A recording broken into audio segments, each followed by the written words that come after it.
Alrighty, now, as Nib mentioned, we have been talking about the Reinhard Gehlen organization and just who this individual is. Let me briefly sum up who Gehlen was and what his role in history is, and review very quickly a couple of the items that were on the first two Radio Free America broadcasts.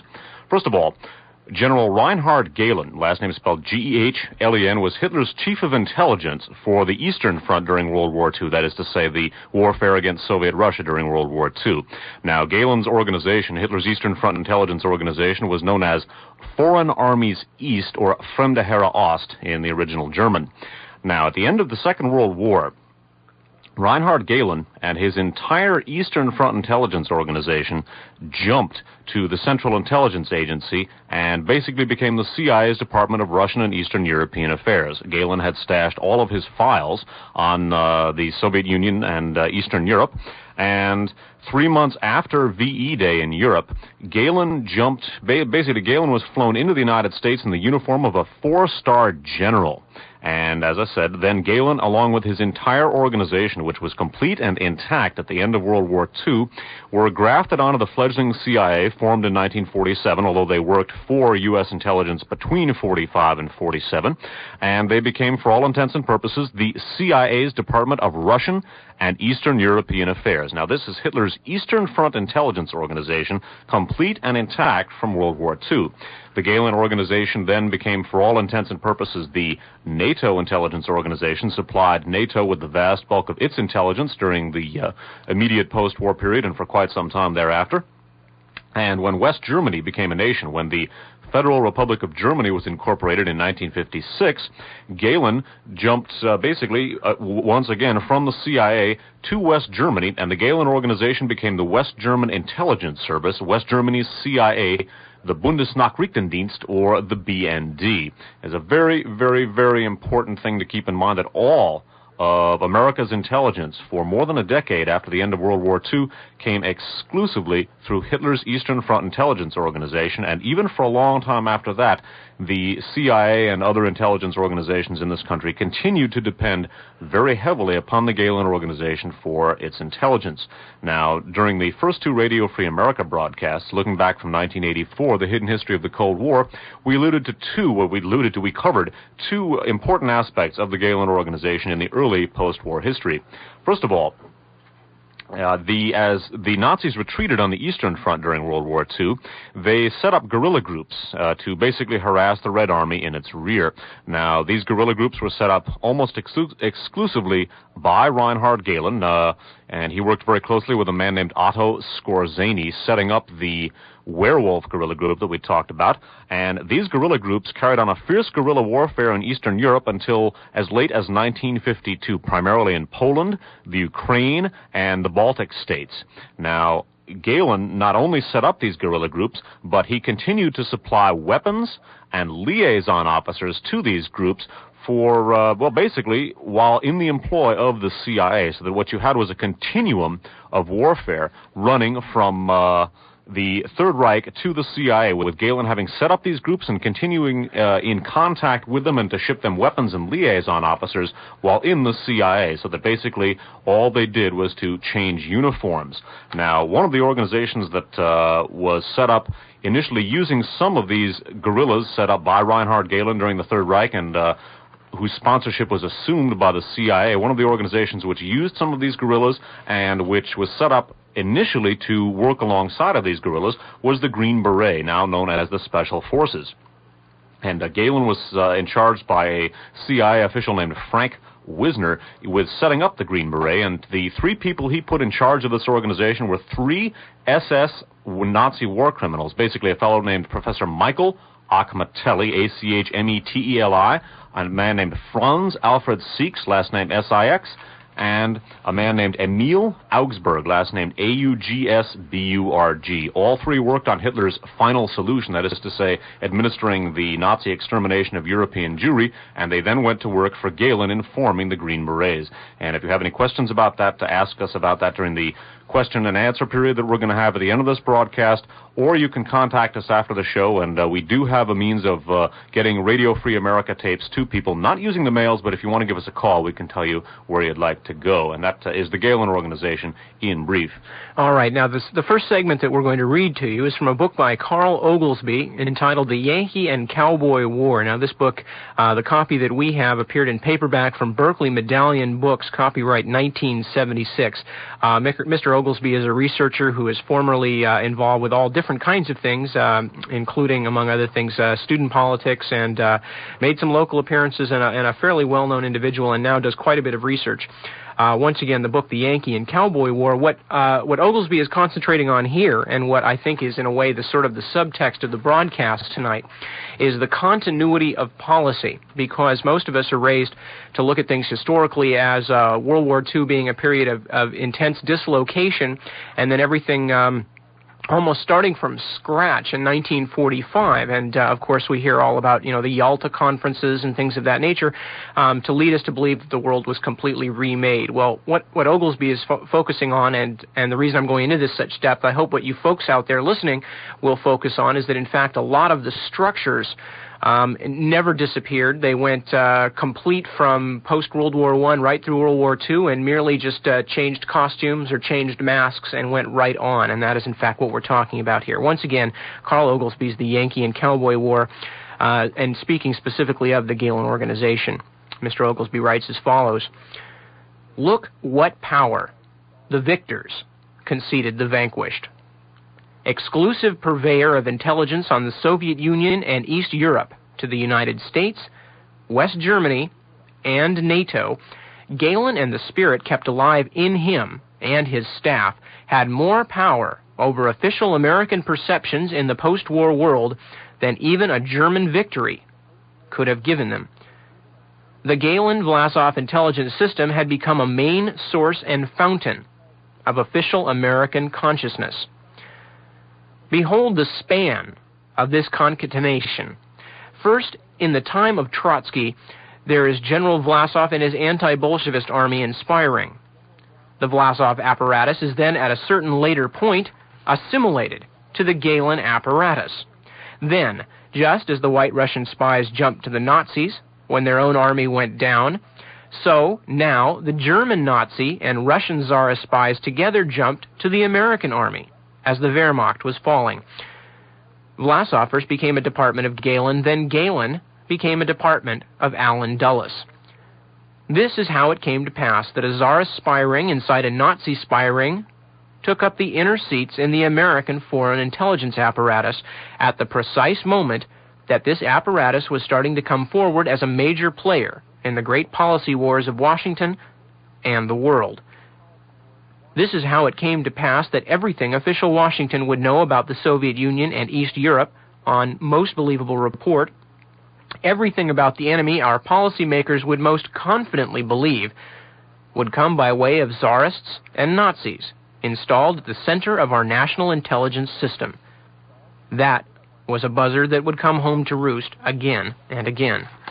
Now, one of the things in that passage by Oglesby that is very important to remember about the Gehlen Organization was that Gehlen both, actually in all of his various incarnations, when he was working for the Third Reich, when he was working for the CIA, and up continuous through his work for West Germany with the BND, made liberal use, very heavy use, of revanchist Eastern Europeans, that is to say white Russians, anti-Bolshevik Russians, and Eastern European reactionaries of various stripes who sought to overthrow or overturn the communist and socialist governments that were set up by the Soviet Union in Eastern Europe after the end of World War II. The Tsarists and Eastern European faction of the Gehlen Organization is very, very important, notably an organization called the Solidarists, who we'll tell you more about in our upcoming program about the Guns of November. They figured prominently in the assassination of President Kennedy. One of Oglesby's phrases there, behold the span of this concatenation, might well be applied to the Gehlen Organization as he did, and I'm going to read you now a biography of an SD man who went to work for the Gehlen Organization, and this will give you an idea of the span of Gehlen's operation, both in terms of breadth and time, and the massive influence that that organization has had upon the history of the Cold War. Now, the SD, the Sicherheitsdienst, was the SS intelligence service, the intelligence service of Hitler's infamous and bloodthirsty elite guard, the SS. Okay, now, this article comes from a magazine called Gung Ho. That's a mercenary trade publication, similar in scope and function to Soldier of Fortune. And this is from Gung Ho's issue of May of 1982. The article is called The CIA's Man for All Nations. It was authored by a man named William Seymour, S-E-Y-M-O-U-R, and the SD man in question here is a man named Helmut Streicher, last name S-T-R-E-I-C-H-E-R. And at the end of this article, Seymour gives a biography of Streicher. First of all, cover names: Rolf Meyer, Hans Moloff, Karl Rolf, William Rhein, Kark Schmidt, and others. Born Danzig, 1918, now the city in Poland known as Gdansk. Graduated from the University of Bonn, 1937. Military schools, 1937. Blutordensburg, Citadel of the Order of Blood, which was the educational headquarters of the Nazi regime at Vogelsang Castle. Sonthofen, for intermediate studies and basic training. SS Junkerschule, an SS officer candidate school south of Munich in the Bavarian Alps. Active duty, 1938, in Spain as an advisor and observer. Set up spy networks and contact drops used later in the war. Was wounded slightly in combat. 1939 to 40. In the United States with cover as a German journalist. Learned English and American customs as well. Also learned spy system and worked as a courier. 1940 to 41. In Germany for additional intelligence schooling and internal work. On duty in Eastern Europe as well. 1942. On the Russian front as a combat line officer. 1943 to 1945.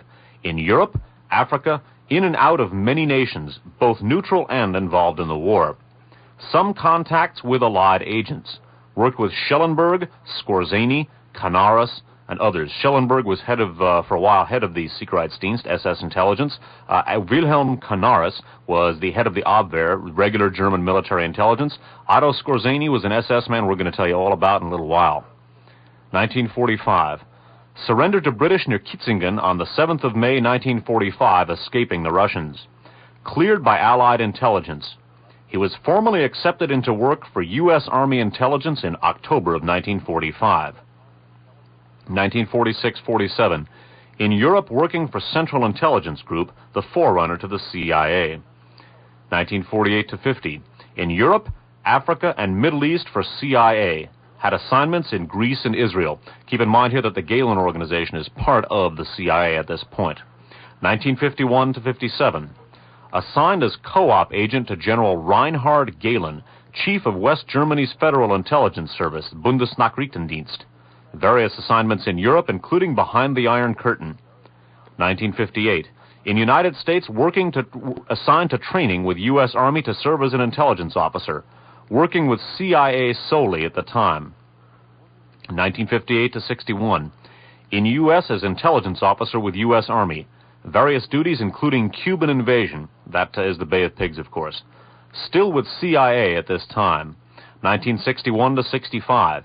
In Africa and Middle East on CIA field assignments. 1966-67.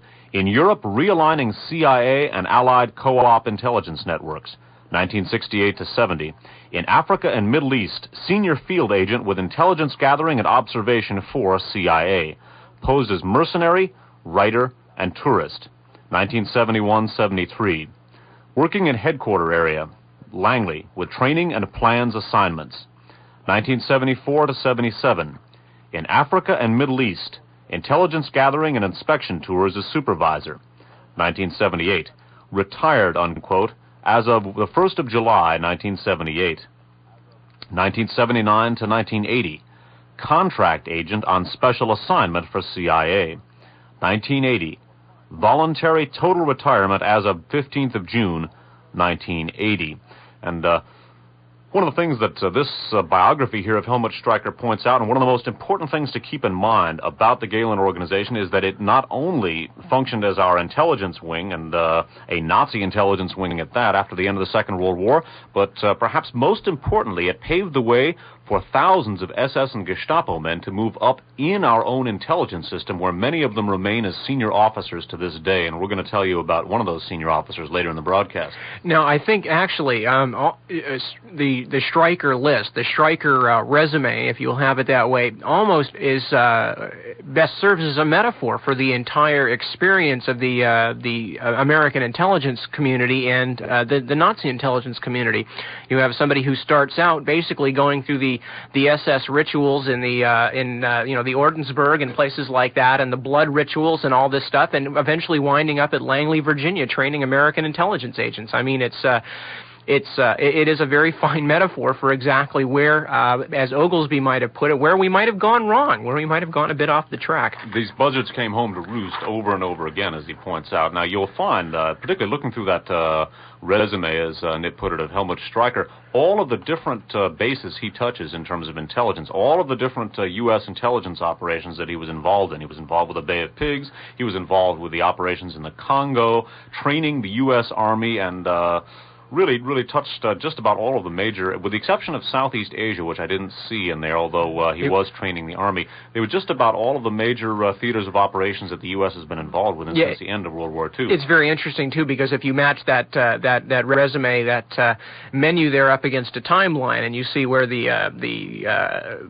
places where he happens to be at the right time, I believe, as a matter of fact, what he had a date there for Greece, right, that was rather interesting. He showed up...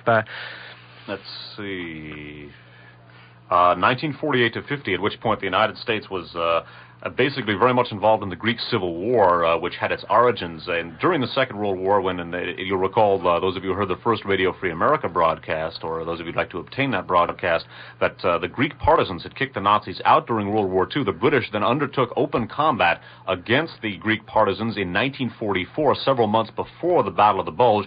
That then spread out of World War II, just like the guerrilla warfare in Eastern Europe, and then the CIA took sponsorship of the fascists and the reactionary forces in Greece, and that's where old Helmut Streicher was to that date. Indeed. So 4 years after the Nazis have been driven out of Greece by the partisans, the CIA is bringing them right back in again in positions of power. Now, one of the major Cold War elements that it was an institution which has been very much involved in the Cold War in terms of propaganda is something called Radio Free Europe. And of course, we've named this broadcast as a sort of a takeoff on that. We call this Radio Free America. Now, Radio Free Europe, of course, was involved in broadcasting propaganda to the Soviet Union and Eastern Bloc countries.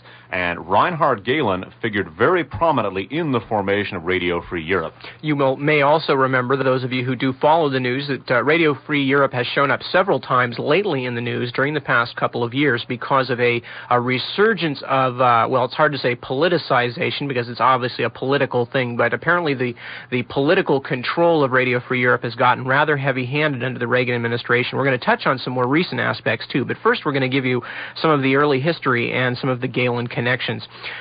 This first section is from a book called Gehlen, Spy of the Century by E.H. Cookridge, and this is copyright 1971, published by Random House. The Soviet blockade of Berlin was accompanied by violent and effective propaganda by radio leaflets and newspapers, which was aimed at frightening West Berliners and West Germans and weakening their trust in the Allies. Hitherto, the latter had made hardly any answer to this concerted propaganda assault. Wisner, who is Frank Wisner, who we've discussed in previous broadcasts, high-ranking American intelligence official, who had early contacts with the Nazis and bringing them into the intelligence system. Wisner, advised by Gehlen and several of his radio experts, immediately went to work to remedy this situation. A powerful radio transmitter was to be established to counteract communist aggression over the ether. Even when the initial plans were still being drafted, Wisner was envisaging a chain of transmitters broadcasting in all the languages of the many nations within the Soviet orbit, which would fan discontent and encourage opposition and open rebellion against the communist rulers. Initially, there was only one American medium which could be used. This was RIAS, Radio in the American Sector, the official transmitter of the U.S. military commander in Berlin. It limited its transmission to brief bulletins, news talks, and a great deal of musical entertainment. Wisner had little difficulty in impressing upon Major General Frank L. Howley, the sector commandant, that RIAS programs must be radically revised. Gehlen provided a few experienced broadcasters, which soon brought more zip into the transmissions. But the plan of the great transmitter took some time. Wisner was unable to obtain from his superiors. He turned to American business tycoons for help. Allen Dulles, whom President Truman had asked to head a committee of 3 to investigate the effectiveness of Hillenkoetter's CIA, willingly offered his help. The 2 company lawyers passed the begging bowl along with splendid success. At that time, several private bodies in the United States, such as the Council on Foreign Relations, the Council Against Communist Aggression, Congress for Cultural Freedom, American Friends of Russian Freedom, the Free Asia Committee, and a number of, quote, citizens committees in several states and cities, some of which were to lend support to Senator Joseph McCarthy, were engaged in fighting communism in their own fashion. Dulles and Wisner enlisted the prestigious help of General Eisenhower, who had retired from his post as U.S. Chief of Staff to become the president of Columbia University, and assembled the Free Europe Committee, whose list of sponsors read like a who's who of American industry and banking. Headed by Alan Valentine, erstwhile Yale history professor and Rhodes Scholar at Oxford who had gone into big business and was a director of the Finance Securities Trust Company, the American Sulphur Corporation, and the Buffalo-Rochester-Pittsburgh Railroad, they included Clark McAdams Clifford, a director of the National Bank of Washington, C. Rodney Smith, president of American Airlines, Frank Altschul, senior partner in the banking house of Lazard Frères, C.D. Jackson of the Luce Organization, publishers of Time, Life, and Fortune magazines, A.F. Francis, chairman of the General Food Corporation, the world's largest breakfast cereal manufacturers, Henry Ford II, Edwin H. Land, president of Polaroid, and William O. Baker, vice president of the Bell Telephones Corporation. There were many more willing donors, amongst them General Motors, General Electric, Westinghouse, Chrysler, United Food, and all the oil companies, headed by Esso and Standard Oil. So those are some of the people that Wisner turned to get the funds that he was unable to get from his immediate superiors in the early days of the CIA. Continuing now with the history of Radio Free Europe. Early in 1950, Radio Free Europe was installed in a row of prefabricated buildings in the Englischer Garten, a pleasant park in the center of Munich. Within an amazingly brief period, with an initial budget of $10 million, Radio Free Europe began its transmissions from its new, powerful station. It also used existing transmitters in several friendly countries. In the course of time, Radio Free Europe grew into a chain of 29 radio stations, beaming round-the-clock anti-communist propaganda in 16 languages to East Germany, Poland, Czechoslovakia, Hungary, Romania, Bulgaria, Yugoslavia, and the former Baltic states.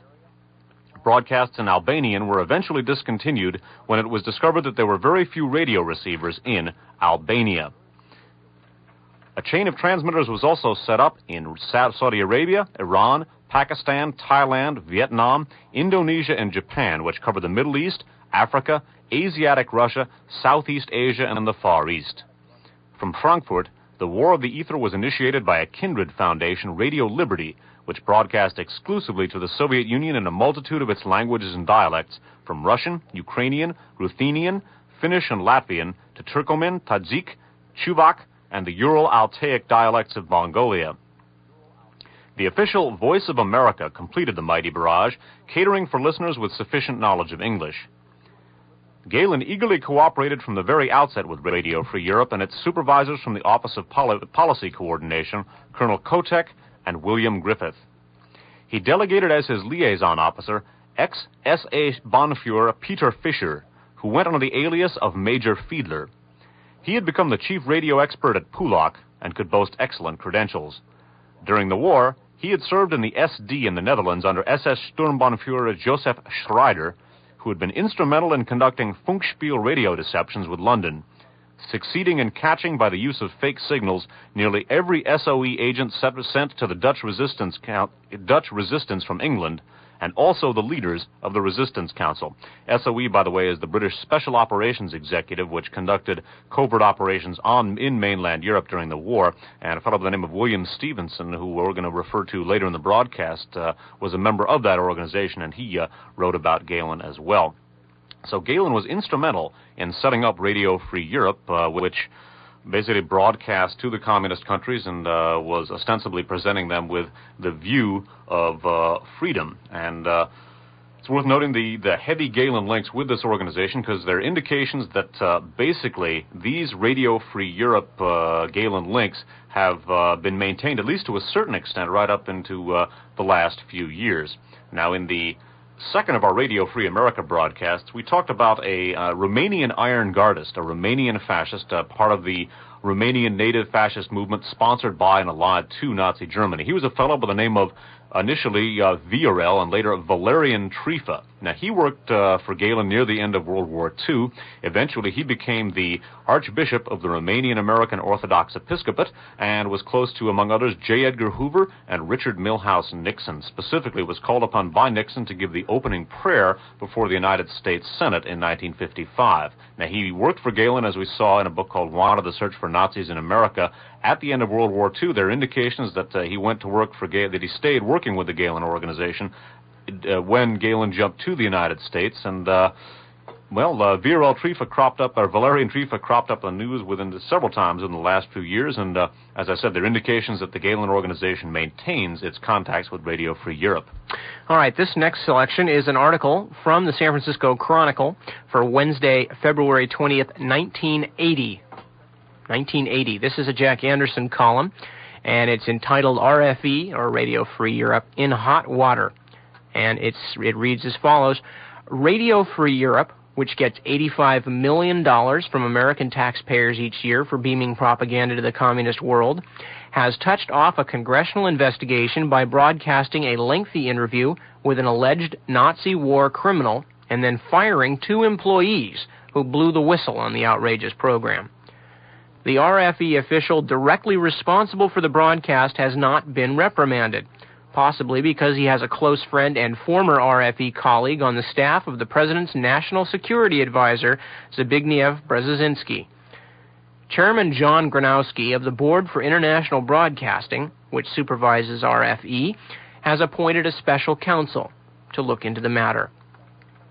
The interview, last May 1st, gave a sympathetic airing to the views of Valerian Trifa.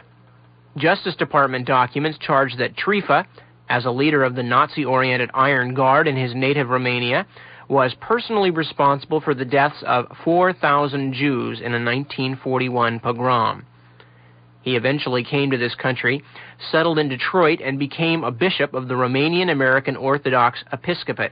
I should just put in parenthetically here, according to Bloom, whose book Dave mentioned, he got the name Valerian, which is his bishop's name, and got his bishopship, or his bishopric, when he and a bunch of his Iron Guard thugs literally surrounded the house of the present bishop in upstate Michigan, dragged the priests out, beat them with clubs, and literally took over the leadership of the Romanian Orthodox Church, according to Bloom's book, Wanted: The Search for Nazis in America. Anyway, going back to Anderson's article, he eventually came to this country, settled in Detroit, and became a bishop of the Romanian-American Orthodox Episcopate. The Justice Department is trying to deport him on grounds that he lied about his past when he became a U.S. citizen. Congressional investigators, for Representative Elizabeth Holtzman, Democrat of New York, have received evidence that, quote, the broadcast was not simply an inadvertent judgmental error, but represented a conscious management decision made over staff objections. It was, said the investigators, quote, part of a pattern of such questionable decisions with respect to both substance and personnel made over the past several years, unquote. The investigators also found that Radio Free Europe employees, quote, have been harassed and threatened for attempting publicly to expose what they consider to be the facts of this case, unquote. Indeed, 2 employees in the Romanian broadcast division, Edgar Raphael and Jacob Popper, have been fired, apparently because they told Holtzman about the Trifa situation. Radio Free Europe President Glenn Ferguson ignored a specific directive from Gronowski not to fire the 2 men. Noel Bernard, director of the Romanian service, is still riding high at Radio Free Europe. Sources say he is an old pal of Paul Henze, H-E-N-Z-E, a veteran CIA operative who is now a member of Brzezinski's White House staff. The 2 served together at Radio Free Europe's Munich station in the 1950s. So a number of things to take note there. First of all, note the links between Radio Free Europe and the Nazi contingent brought into this country at the end of World War II. Valerian Trifas still being called upon to broadcast broadcast propaganda to Romania in 1979, and 2 employees who complain about this get fired, which would indicate that at least to a certain extent the pro-Nazi sympathies within that organization were current as of 1980. Okay, and note the link between Paul Henze, and Zbigniew Brzezinski, the Polish-born former national security advisor for President Carter. It's worth noting that Henze, of documented CIA background, is the author of a current book about the shooting of Pope John Paul II, which maintains that Pope John Paul II was in fact killed by Bulgarian Secret Service Bulgarian agents, and he implicates the KGB and so forth. Take note of Henze's CIA background. Henze's Radio Free America propaganda background, to put an even finer point on it. Radio Free Europe propaganda background. Yes, indeed. And also, well, the fact that Henze and Noel Bernard, the fellow who hired Trifa to broadcast for the Romanian desk of Radio Free Europe, worked together at Radio Free Europe in Munich. Now, that's at the aforementioned Englischer Garten, and Gehlen's headquarters was very nearby at Pulack, near the Dachau concentration camp. Now, we're going to talk some more about connections between very prominent personages and the Gehlen organization later on in the broadcast. Now, as we indicated earlier in the program, one of the most important aspects of the Gehlen organization for American purposes here is not only the fact that all of our information about the Soviet Union for a long time came through the Gehlen organization, but the fact that that organization, the Gehlen organization, prepared the way and paved the way for literally thousands of Nazi war criminals, SS and Gestapo men, to move up into the U.S. intelligence system. Now, many of you out there who are familiar with movies and TV and things like that may be aware of a book, and was later made into a movie by a man named Frederick Forsyth, the man who wrote The Day of the Jackal. The book and movie in question is called The Odessa File. And The Odessa File, the movie and book, told the story of a secret organization of ex-Nazis, all banded together to commit acts of terrorism and to protect each other, et cetera, et cetera. It's a very lively, exciting sort of a suspense book. Well, what a lot of people don't realize is that Frederick Forsyth, who himself was a journalist and had worked extensively in Europe, among other places, was talking about a very real, very actual organization that, to the best of our knowledge, certainly still exists today and has had an awful lot of effect, not only on European politics, but in fact on world politics, including those of the United States. A real organization, not something made up for the sake of a spy thriller, but a very real organization that has brought some very real, very frightening people into intimate positions of power in the Western intelligence system. Now, the name Odessa is actually derived, I don't know what the German is, but from basically the name, the Order of Ex-SS Men. That is exactly what it is. It is a post-war fraternal organization. It's much more than just fraternal, but it is an organization of basically the post-war alumni of Hitler's SS, and they... Basically, one of the purposes of the Odessa is to see to it that the organization continues to function in allegiance to Adolf Hitler. All SS men had to swear, in addition to their rigorous Nazi training, had to swear an oath of lifetime allegiance to Adolf Hitler. And the Odessa organization, its primary goal is to see to it, in ways peaceful and violent, that the SS men basically live in accordance with their oath, that their allegiance to Adolf Hitler continues to up until their death. And the organization, the Odessa organization, is headed up by a fellow who you heard reference to earlier, a former SS colonel named Otto Skorzeny, last name Skorzeny. Now, Skorzeny is not only the head of the Odessa, but basically organized the organization along the lines of a corporation. Now, much of the Odessa's early income came from the sale of arms. Now, at the end of World War II, of course, there were a great many armaments still sitting around, and there were still many conflicts throughout the world. And one of the things the Odessa did, one of the ways they provided funding for themselves early in the war, shortly after the war, I should say, was to traffic in arms, to get arms from where they were to where they were needed. For example, one of Odessa's first significant arms sales was a sale of a contingent of 15 Messerschmitt 109s to Israel to form one of the first fighter wings in the Israeli Air Force. And basically, through the sales of arms, getting the arms from where they were to where they were needed, the Odessa was able to finance many of its early operations and was organized, as I said, along the lines of a corporation. Now, Otto Skorzeny, during the Cold War years, put the Odessa to work for the Central Intelligence Agency and the Gehlen organization. There was a kind of a reciprocal relationship between the two. The Odessa functioned as part of the CIA under Skorzeny's direction, as we're going to read you here in a second, and in addition to that, the CIA served as a means of consolidating the Odessa, both bodily and in spirit as well. So there is a kind of a reciprocal relationship. Odessa becomes part of CIA, and that work for CIA, Skorzeny's recruiting work of SS men for CIA, as we're going to see in a minute, became one of the means for consolidating and coalescing the Odessa, kind of the way you put vinegar. Those of you who have ever poached an egg, you have to put a little bit of vinegar in the water to keep the egg from just spreading out all over. And that's how the CIA, in effect, worked for the Odessa. It became the device for causing it to coalesce. And it's worth noting also that many aspects of the U.S. intelligence apparatus were not aware of this incorporation of Odessa as part of the Gehlen organization, and there were kind of crossed signals throughout many uses of these heinous Nazi war criminals as part of the U.S. intelligence system. There are many reports given by people who weren't on the inside that, hey, you know, these monsters are moving up into the U.S. intelligence system, and they were unaware that, in fact, they were being sponsored from on high. Okay, to Skorzeny's incorporation of the Odessa into the Central Intelligence Agency. I'm going to read you now from a book called Skorzeny, subtitled Hitler's Commando. That was authored by a man named Glenn Infield, and it was copyrighted 1981, published in hardcover by St. Martin's Press. And Infield writes in Skorzeny, Hitler's Commando, "The Western powers were not too concerned with the Skorzeny movement at this time because it was small enough for their occupation troops to handle easily. Later, when the Skorzeny movement became known as the Bruderschaft, the Brotherhood, and the membership continued to grow, the West, instead of being apprehensive, encouraged its growth.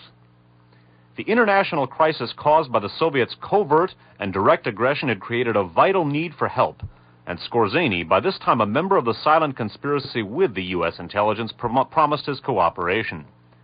From his cells at Dachau and Darmstadt, and from hiding after his escape, Skorzeny very efficiently guided the organization until by the early 1950s, it was a group to be reckoned with by those opposed to fascism and Third Reich principles." Okay. Now, speaking about how Skorzeny was, as Dave mentioned earlier, brought into the coalescing heart of the Odessa through the ages of Western intelligence, again from Skorzeny, the North Koreans had moved into South Korea on June 26, 1950, and many Allied officials thought it was a prelude to a Soviet attack on Western Europe.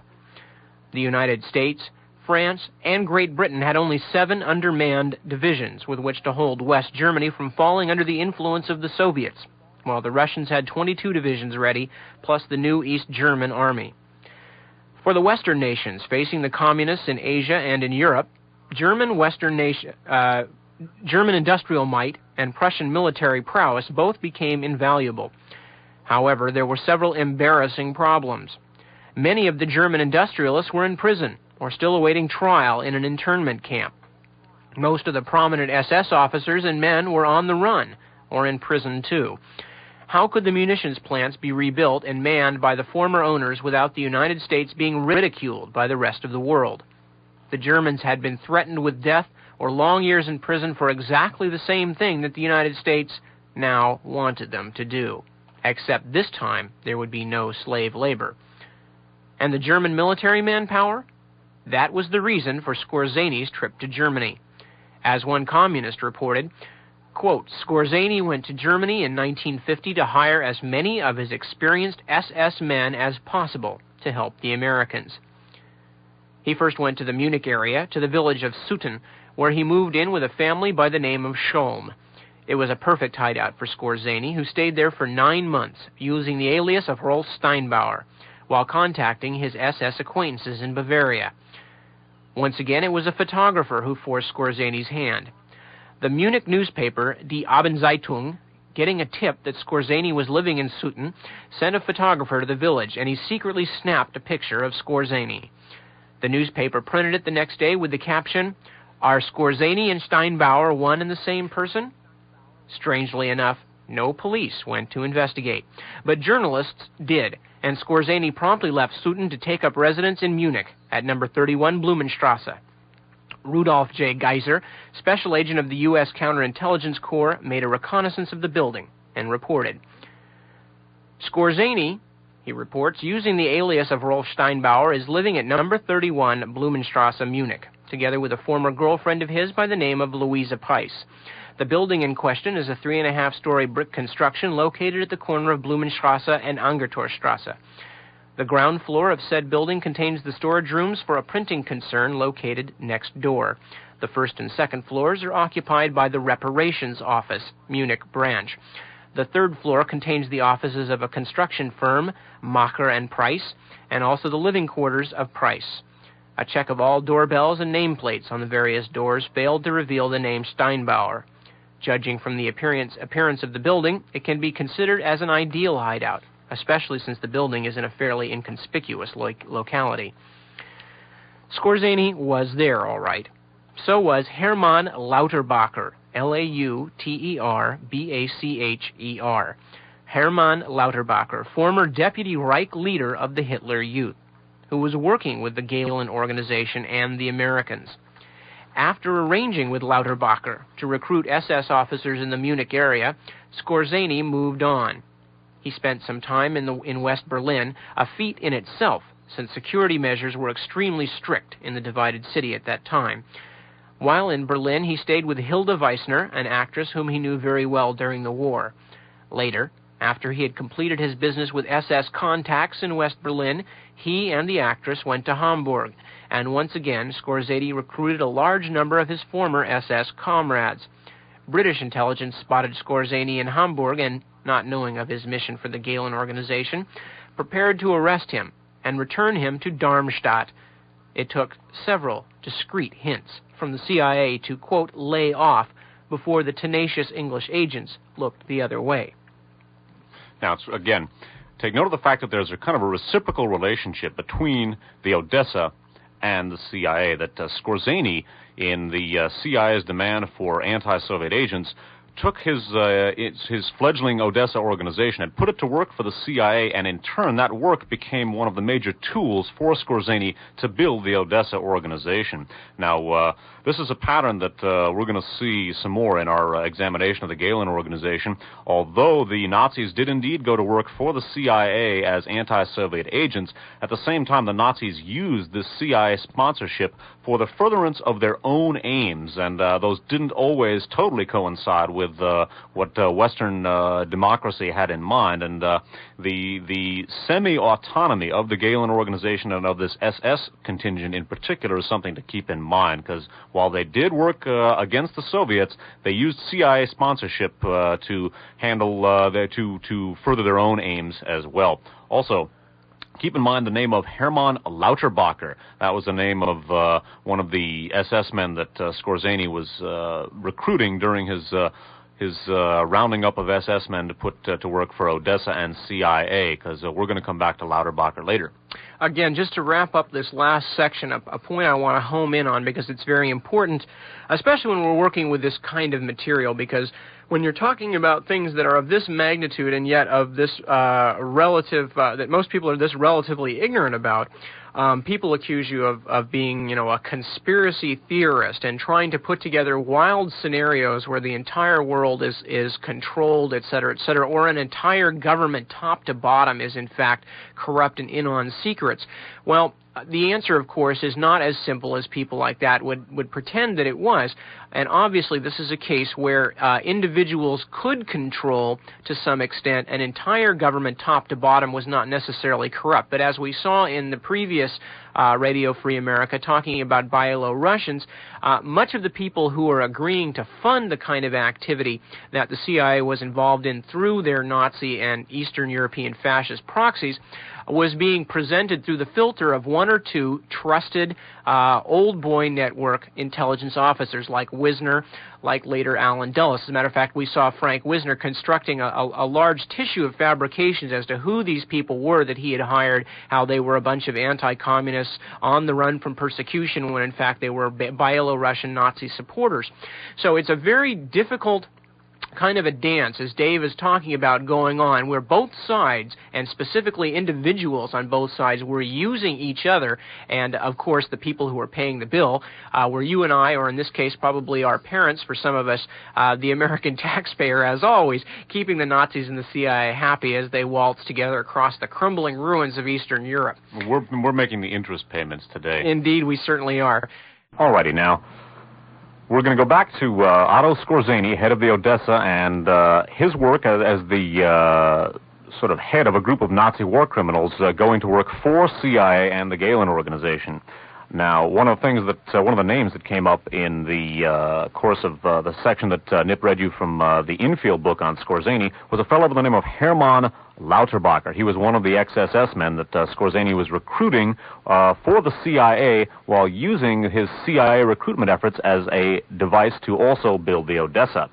Now, one of the most outrageous uses of Nazi war criminals by the Gehlen organization concerned the Gehlen organization's use of a bunch of final solution veterans, that is to say, veterans of Hitler's so-called final solution to the Jewish problem, to basically help build first the Egyptian and then later, as we're going to see, the Libyan intelligence service for work against Israel.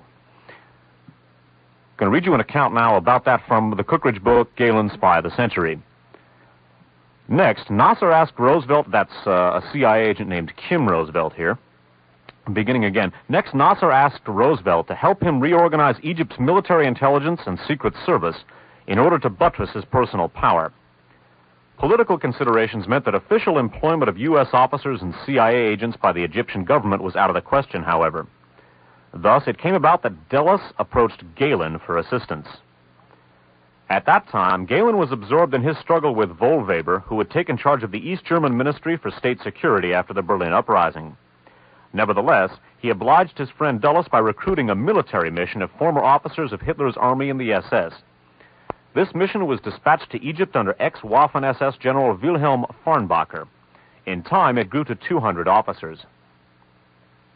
Besides the military mission, however, Nasser needed men to organize his secret service, directing espionage and training saboteurs against Israel, and also to advise on the surveillance of his many enemies inside Egypt, such as the powerful Muslim Brotherhood.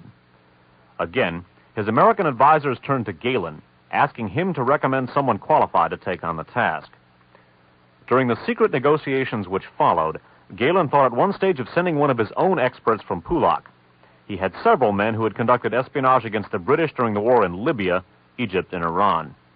But he could not realistically spare one of sufficiently high rank to impress Nasser. He therefore suggested his old colleague, ex-SS Sturmbannführer Otto Skorzeny of Zeppelin fame, to take on the assignment in Egypt. After the war, Skorzeny had spent 3 years in American captivity in Germany as a suspected war criminal. He had been released in July of 1948 and was living in Spain, where he had established a prosperous engineering business. He was reluctant to accept. For one thing, the Egyptians offered little financial inducement. He was promised that CIA would top up his salary from Nasser.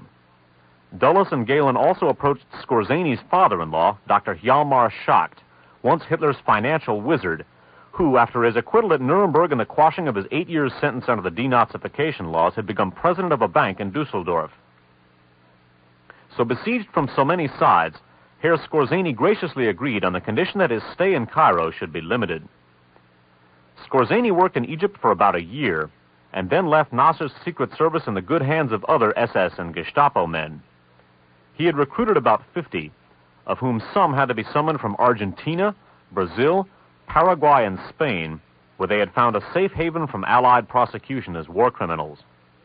Among his assistants was a high official of Goebbels' propaganda ministry and Himmler's RSHA, Franz Bunch, last name B-U-E-N-S-C-H, an expert on Jewish matters. He had worked with Eichmann on the final solution during the war, and had written a book entitled Sexual Habits of the Jews, which was probably the most viciously pornographic document ever produced by the Nazis. These German intelligencers in Cairo looked to Gehlen for advice, and he appointed a liaison officer to them whom he sent from Germany. He was a bird of the same feather as they, an ex-SS officer and deputy Reich leader of the Hitler Youth, Hermann Lauterbacher. Recall that's the same Hermann Lauterbacher that we were talking about just a few minutes ago, whom Skorzeny was first recruiting in Europe for work for CIA. There are indications here, a little later in this passage, that Gehlen's habit of recruiting SS men, and specifically war criminals that had been employed by Hitler in the final solution, that this practice continued even after Gehlen, along with his organization, made the jump to West Germany as the BND. And indeed, we find a very prominent war criminal working for BND in Syria. Cookridge writes, at Damascus, the BND resident was ex-SS Hauptsturmführer Alois Brunner, alias George Fisher, who posed as the director of the German-Syrian trading company Otraco.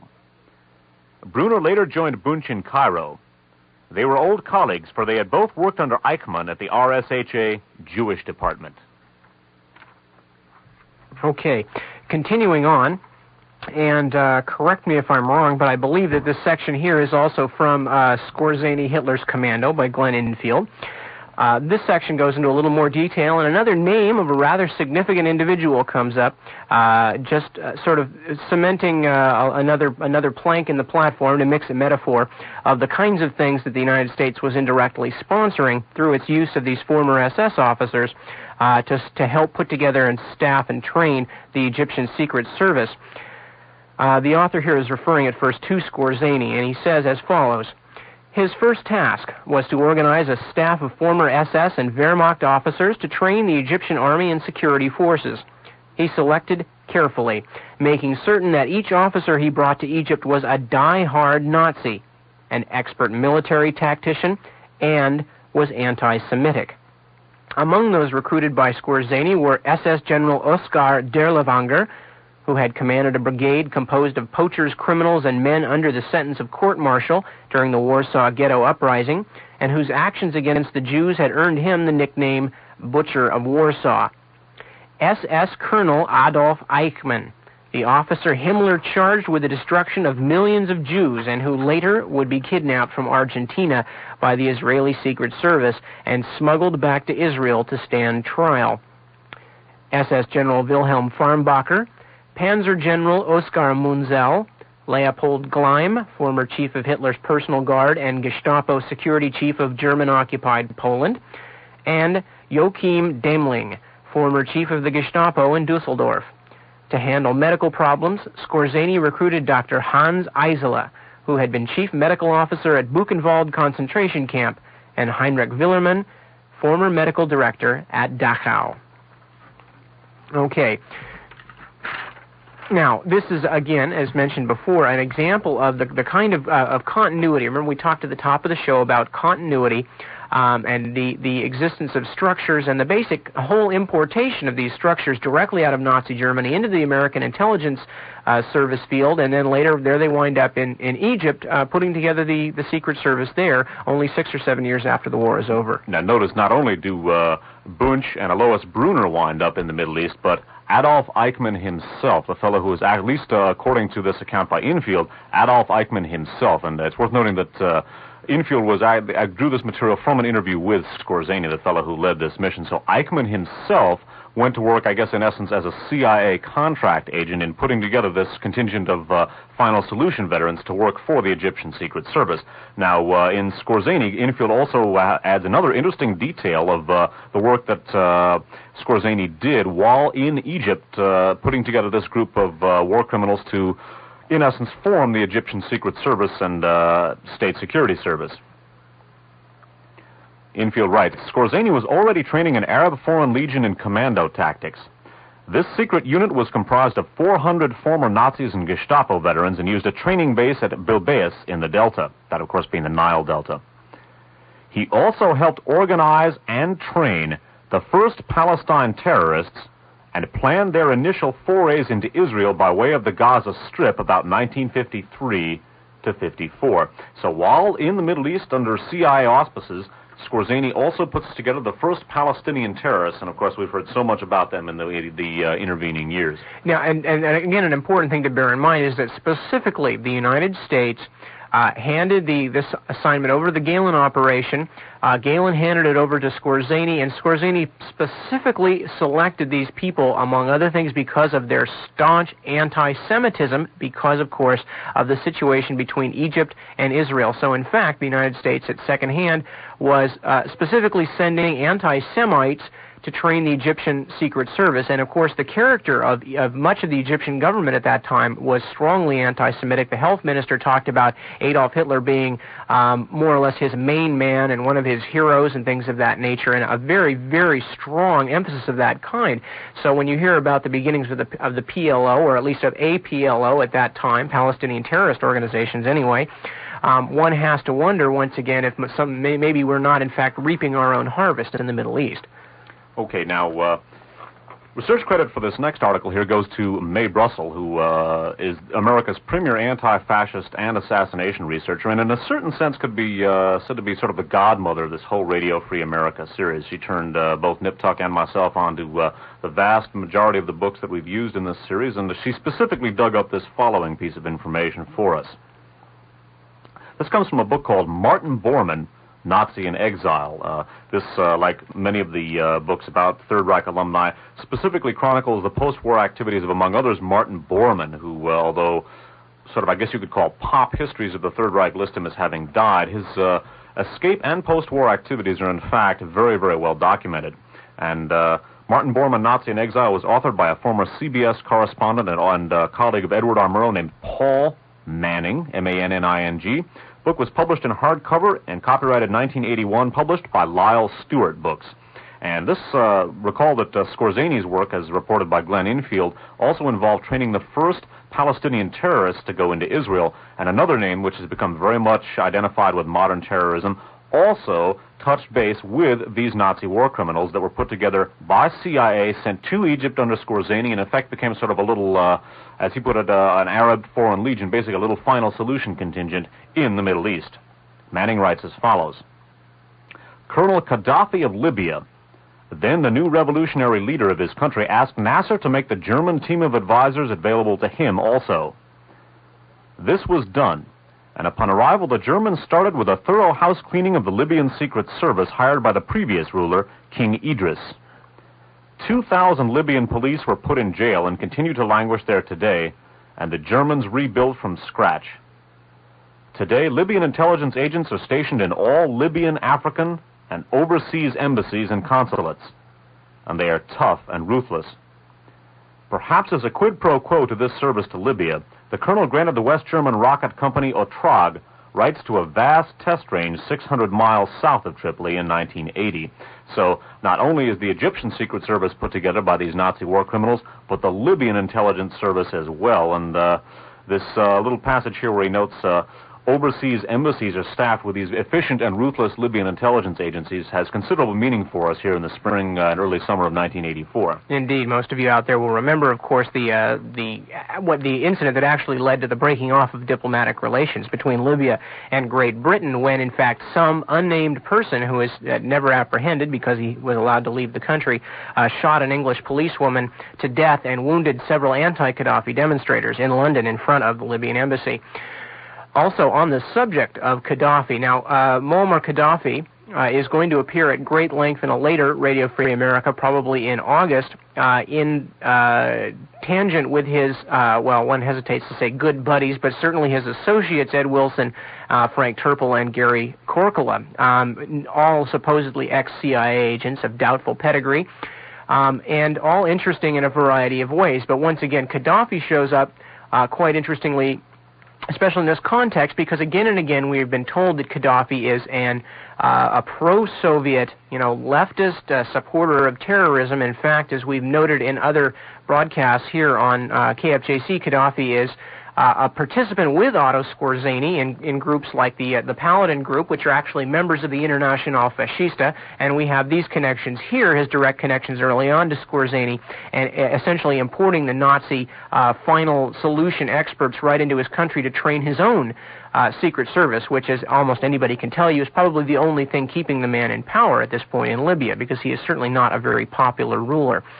Anyway, on the subject, though, since we're not going to go into it too deeply tonight, on the subject of Turple and Wilson and others, a local writer by the name of Pete Carey, working for the San Jose Mercury, was in fact, as we'll explain more after we read this article, was doing some research on those self-same folks, most notably Frank Turple and his rather interesting series of connections to various political events. In the course of his research, and again, that also we'll explain a little more in a moment, he came across a rather interesting individual that should hopefully hammer home to those of you who are not familiar with this material how local and how quickly local some of this stuff can get. Now, keep in mind that Frank Turple and Edwin Wilson, quote, unquote, CIA agents, were instrumental in arming and training Gaddafi's Secret Service as well, and his terrorist organizations, which have received so much publicity. And Frank Turple was actually affiliated with another Gehlen veteran and another Final Solution veteran, another Eichmann, this is not a subordinate, but an Eichmann superior within the SS and the SD, the Sicherheitsdienst, the SS intelligence service, and this is a fellow Nip's going to tell you about right now. Indeed. The gentleman in question, and I use the term gentleman very loosely, as people have noted who have listened to our broadcast before, was a man by the name of Otto Von Bolschwing. Again, note, not only was this man high-ranking SS and SD man, but in fact spent his last years right here in the Bay Area with numerous connections in the Silicon Valley business world. Okay, this article that we're going to be reading from comes from the San Jose Mercury for November 20th, 1981. Again, the article was put together by Pete Carey in the course of what was originally an investigation into Frank Turple and others. And the article is headlined, Ex-Nazi's Brilliant U.S. Career Strangled in a Web of Lies. For the past 10 years, Otto Albrecht Alfred von Bolschwing's carefully constructed life in America has been coming apart a piece at a time. He was president of a high-technology investment firm with headquarters in Sacramento and subsidiaries in the Silicon Valley. It went bankrupt in a 1971 scandal. He was a doting husband until his ailing wife killed herself in 1978. He numbered among his business associates millionaires, bankers, and scientists. Then his brainstem was hit by a rare disease 2 years ago, sending him into isolation at a Carmichael rest home. He told friends he had worked for the Americans during and after World War II. But in May, the federal government began proceedings to deport him for lying about his Nazi past. And I should just mention in passing here that Otto von Bolschwing did die a couple of months after this article was written. In a widely publicized attempt to revoke von Bolschwing's citizenship, the Justice Department accused him of helping Hitler's persecution of European Jews and of being an associate of Adolph Eichmann, the architect of Germany's mass-killing program. The disclosures come at the end of a long, improbable career that took von Bolschwing through the Nazi hierarchy, into the CIA, and finally to the highest levels of American business. The list of people he knew, some of whom he met through a California high-technology business venture in 1970, reads like a who's who. They include Justice William A. Newsom of the First District Court of Appeals in San Francisco, Helene Von Damm, President Reagan's personal secretary, Thomas, we'll talk about her more later, by the way, Thomas A. Franzioli, banker to the Boston Cabot family, Emmanuel Thanakis, Fairchild Corporation Senior Vice President, Elmer Bopst, President of Warner Lambert Pharmaceutical Company, and Alfred Driscoll, former New Jersey governor and Warner Lambert's chairman. Quote, "I'm nonplussed," Justice Newsom said. "I thought, if anything, Otto had been pro-American during the war." As a businessman, von Bolschwing was vague about the war years. He said he had been a Gestapo prisoner and had worked for the CIA in post-war Germany. In 1969, he was asked about his German past during a job interview with Trans International Computer Investment Corporation, a high-flying investment firm that had founded several companies in the Silicon Valley. Von Bolschwing told his interviewer he had been a lawyer. Quote, "During what years was that?" he was asked, according to a transcript of the interview. Quote, "Until I was thrown in the Gestapo prison in 1942, Von Bolschwing responded. "That was not a good experience. One should forget it because it only is a negative approach to life to think about bad things." After a moment's reflection, he added, quote, "I think it would be better to speak about recent times than God knows how many years ago." Who was this ex-Nazi, and how did he prosper in America? Von Bolschwing's attorney would not allow an interview. This account was developed from people who knew him, accounts of Nazi Germany, court records, and business files. Born October 15, 1909 to East Prussian nobility, the family estate was founded in 1302, von Bolschwing attended school in Breslau and became a Nazi Party member at the age of 24, the only member of his family to do so. He joined the SS, the elite secret police of the Nazis, 6 years later. According to the Justice Department, as an SS captain, he helped plan the exclusion of Jews from the German economy and developed anti-Jewish propaganda to force their emigration from Germany. In A History of the SS by Heinz Herner, von Bolschwing is described as, quote, "a party member, an SD, foreign intelligence informer, and an experienced salesman in the motor trade." In 1938, quote, "he was in contact with a group of Palestinian Germans who lined their pockets by certain extramural intelligence activities," according to Herner, who wrote that von Bolschwing spied on the Zionist Haganah army. Ejected from Palestine by the British for espionage, he surfaced in Romania as a government, quote, "oil expert." By his own account, in 1941 he helped the leadership of the Iron Guard, a right-wing movement, escape to Berlin after it had gone on a 3-day rampage in which many Jews, the estimates vary considerably, were brutally killed. Of course, that pogrom there was led by Valerian Triefer, the fellow who we talked about in the second Radio Free America broadcast and who broadcast for Radio Free Europe, went to work for Gehlen after the war. Indeed. The same year, he became partner in an Amsterdam bank, the Bank voor Onroerende Zaken. Investigators said they suspect the bank may have played a role in the, quote, "Aryanization," the forced sale of Dutch Jewish farms, businesses, homes, and securities. In August 1941, von Bolschwing was tossed into a Gestapo prison with no formal charges. And in April 1942, he was just as mysteriously released. In 1945, he helped American troops entering Austria catch Nazi officials and SS officers, according to a letter written for von Bolschwing by a colonel in the 71st U.S. Infantry. The war over, von Bolschwing made a move crucial to his future success. He became an American spy. Quote, "He knocked on the door of U.S. Army intelligence," a source explained, and said, "I'm experienced. I have a ring operating. If you give me a paycheck, I'll make you very happy." He was sort of a miniature Reinhard Gehlen. Gehlen was the Nazi general who helped the CIA build a spy network in post-war Eastern Europe, then became head of post-war German intelligence activities. According to one unconfirmed report, von Bolschwing became the controller of Gehlen's CIA operation after Gehlen returned to German government. He must have done something right, the source said.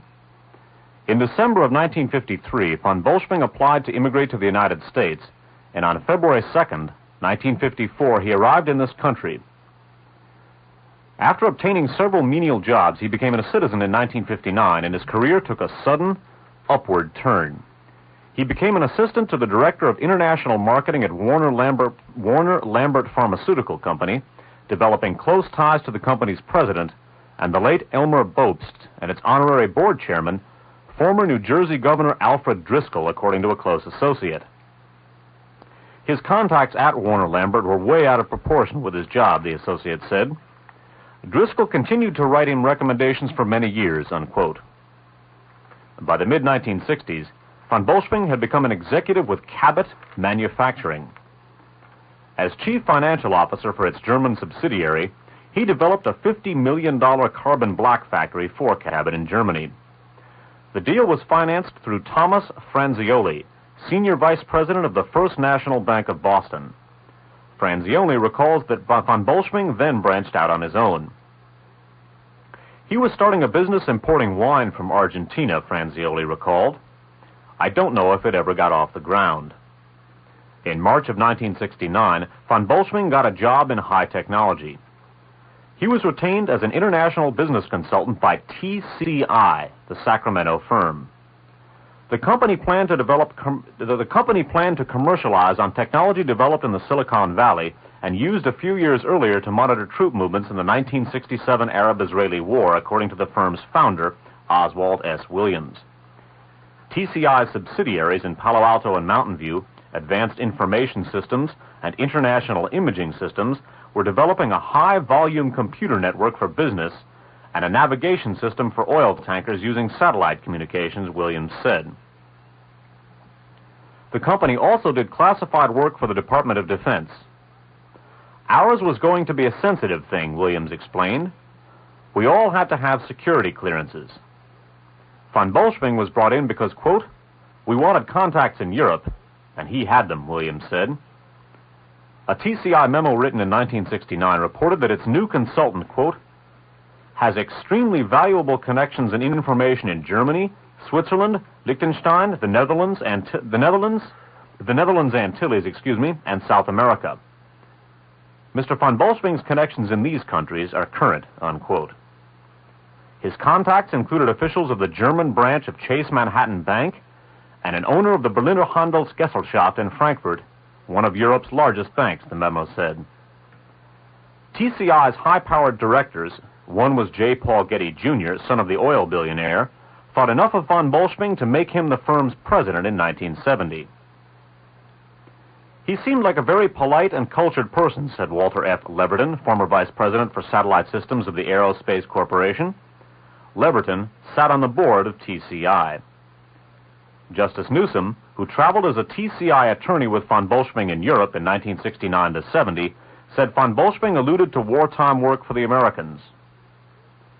He was suave and plausible, Newsom said. He seemed to have all the credentials. He looked kind of world-weary, recalled Newsom. He had the long cigarette holder, his hair was slicked back. Emanuel Thanakis, who had resigned as an international telephone and telegraph vice presidency to sign on with TCI, also traveled with von Bolschwing in Europe, meeting his banking and industry contacts. Otto was very pleasant and soft, Thanakis said. He talked about his past of working for intelligence. I don't know if it was the CIA or what, but after the war, he helped the United States and the Allies to find Nazis. Records and interviews with TCI officials indicate that Helene Von Damm, President Reagan's Austrian-born deputy assistant, translated some German contracts for TCI and invested $1,000 in it while she was then Governor Reagan's secretary in Sacramento. Von Damm was too busy, unquote, to talk about von Bolschwing, but through her White House secretary said she knew him socially in Sacramento many years ago. Justice Department investigators had stumbled across the name of Otto von Bolschwing in 1979 while working on the case of Valerian Trifa, a leader of the Iron Guard's anti-Jewish rampage in Romania. Investigators had found Trifa in Detroit, and in investigating him, they interviewed von Bolschwing. He admitted helping Trifa and other Iron Guard members escape Romania after the 1941 pogrom. But in a sworn statement, he denied ever having been a member of the SS, the SD, or the Nazi Party. Well, that is certainly quite a bit to contemplate there. All of the big names that von Bolschwing touches bases with. First of all, take note of the report that he was head of Gehlen's North American operation after Gehlen jumped back to West Germany as head of the BND. Some of the names here that are worth noting, this Governor Alfred Driscoll, affiliated former chairman of the board of Warner Lambert Pharmaceuticals. Albert Driscoll was the man who placed Richard Nixon's name into nomination at the 1968 Republican Convention. And, of course, keep in mind the Trifa-Nixon connection that we've talked about in the past. And another thing that's worth noting here are the many connections between von Bolschwing and some of the same industrial operations which we talked about in connection with the American Nazi industrial axis, which had a great deal to do with building Nazi industrial power. Note IT&T here. One of its vice presidents, Emanuel Thanakis, went to work for TCI, traveled with von Bolschwing, as we mentioned in our Uncle Sam and the Swastika broadcast. An ITT subsidiary, the Lorenz Company, manufactured the Focke-Wulf aircraft for Nazi Germany, and ITT also built a lot of electrical parts for Nazi Germany as well.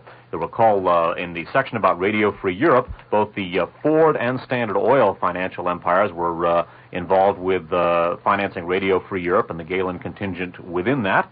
And, of course, also we've seen that von Bolschwing had contact with the Chase Manhattan Bank. And Chase Manhattan, as we have looked at in the past, Chase Manhattan was involved with freezing the accounts of Jewish investors in its Paris branch even before the Third Reich requested such a freezing, and they worked very, very closely with the Third Reich. And of course, in this whole interview here, this whole article, I should say, perhaps the name that jumps out the most is that of Helene Von Damm. And this article identifies her as President Reagan's Austrian-born deputy assistant.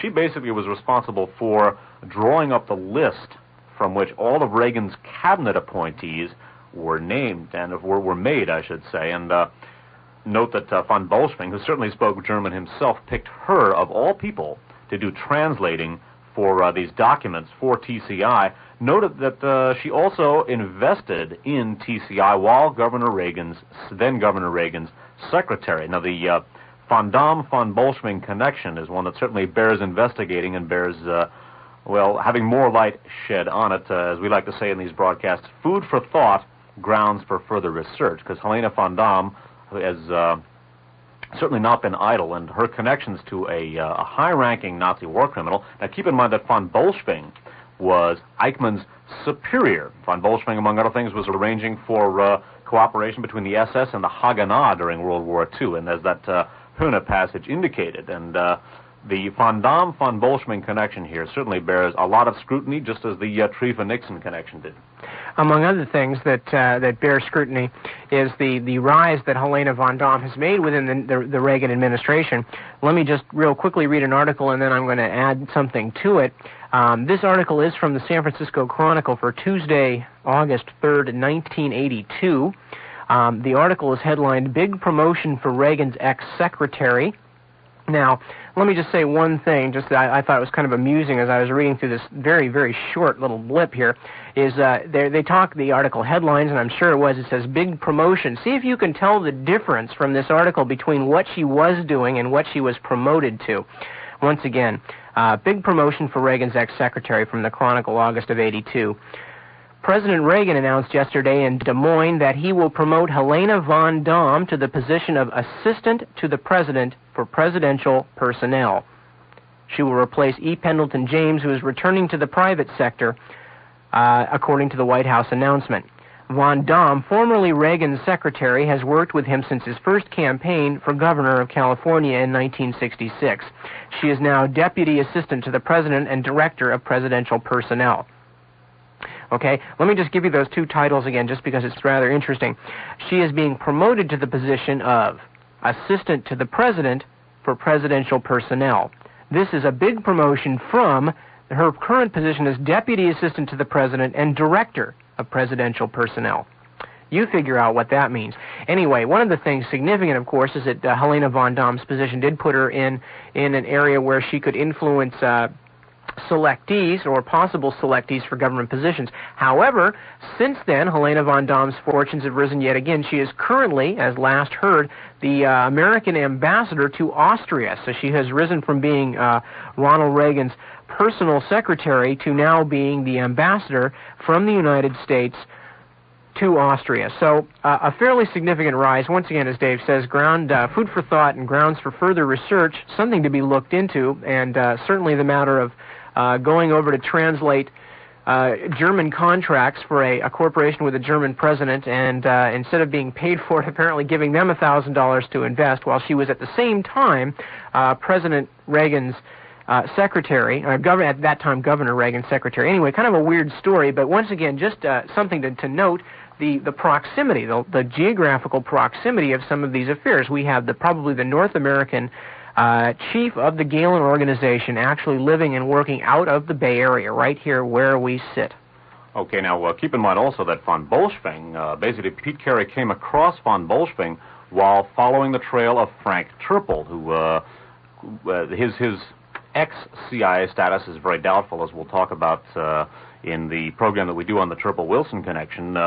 And keep in mind that Gaddafi's Secret Service put together by the Gehlen contingent of Nazi war criminals we talked about before. And again, the Turple-Von Bolschwing connection and the Gaddafi-Gehlen connection is a very interesting one for our purposes here. Well, the question, of course, remains, what kind of a person was Reinhard Gehlen? I mean, he had such a massive role upon World War II history, post-World War II history, that the question must remain, must be asked here, what kind of a person was the aforementioned Reinhard Gehlen? Now, I guess in a book we're going to talk about here in just a second, a book called The Bormann Brotherhood, the author says that the glimpse of mass killers that we've seen gives us a clue as to the character of their employer. Well, we're going to go into specifically an interview that this very same man, a man named William Stevenson, had with Reinhard Gehlen. Now, we're going to be talking about a book we're going to be reading from now, I should say, a book called, as I said, The Bormann Brotherhood. This was authored by a man named William Stevenson, a former British intelligence agent, not to be confused with the William Stevenson of Intrepid fame. His name is spelled S-T-E-P-H-E-N-S-O-N. This William Stevenson is S-T-E-V-E-N-S-O-N. Same name, both former British intelligence agents, but of a very different mindset, so don't confuse them. Bormann Brotherhood was published in softcover in 1974, copyrighted 1974, by Bantam Books. And William Stevenson was one of the very few print journalists ever granted a lengthy interview with Reinhard Gehlen. And in the Bormann Brotherhood, he describes Gehlen as follows. Speaking of Gehlen, he had been described as, quote, ruthless in his determination to recreate the German Reich by Major Hermann Baun. At one time, Baun was regarded as the best Russian expert within German military intelligence. Baun was got rid of, dying so miserably that much hostility was created against Gehlen, even among those who shared his nationalist ambitions. One reason for Baun's elimination was that in 1946, he had cooperated a little too closely with the British Secret Service for his own good. He had described the plans made during the war for escape, and his report linked Gehlen with such prominent figures as Otto Skorzeny. Still later, in talking about a very famous Nazi hunter named Beata Klarsfeld, Gehlen speaks as follows here to William Stevenson. Beata Klarsfeld plays the communist game, Gehlen told me. Is it true she married a Jew? His secretary, Annalora Allo Kruger, inclined her head. Doubtless that explains it, Gehlen said. And on about a page later, as an interesting insight here by William Stevenson. The face seemed familiar, a face I realized later, astonishingly like that of Hitler. The feeling grew when I talked with him later. A small man with curious pointed ears, slow-moving blue eyes, and a neat little mustache. Indeed, a very familiar description. One of the things that is going to be in this next section, continuing with the interview and Stevenson's impressions of the interview, is going to be a mention of a man named Frick, F-R-I-C-K. We would say Frick. It's Frick. Believe the first name is Wilhelm. Frick owned the house that Gehlen set up in. Frick himself was not around to own that property anymore because Frick had been shot for, among other things, at the end of the war because of the fact that he had been the person who signed the law for the protection of German blood, one of the profoundest and strongest measures that was part of the impetus leading up to the final solution. Now, one of the interesting little sidelights of the fate of Frick, so to speak, is the fact that the gentleman, again the term used loosely, who designed those laws for the preservation of German blood, a man by the name of Hans Glubke, who we talked about at some length last Radio Free America broadcast, in fact, not only was not shot, as the man who signed it was, but in fact went on to become the most powerful man in post-World War II Germany as special assistant to Chancellor Konrad Adenauer, and in fact was the man who everything had to go through to get to Adenauer, and in fact was also the person who was himself ultimately responsible in the Chancellery for the Gehlen organization. So that's Globke, the man who made up the laws for preservation of the German blood, winds up becoming the most powerful man in the Chancellery. The man who signed them is shot, and Reinhard Gehlen later goes on to inhabit his property, and that's where this interview is taking place. And that's why Stevenson is thinking about it. From Stevenson's book, The Bormann Brotherhood, speaking of Reinhard Gehlen, he writes, he, Gehlen, saw himself as the guardian of Germany's traditional institutions.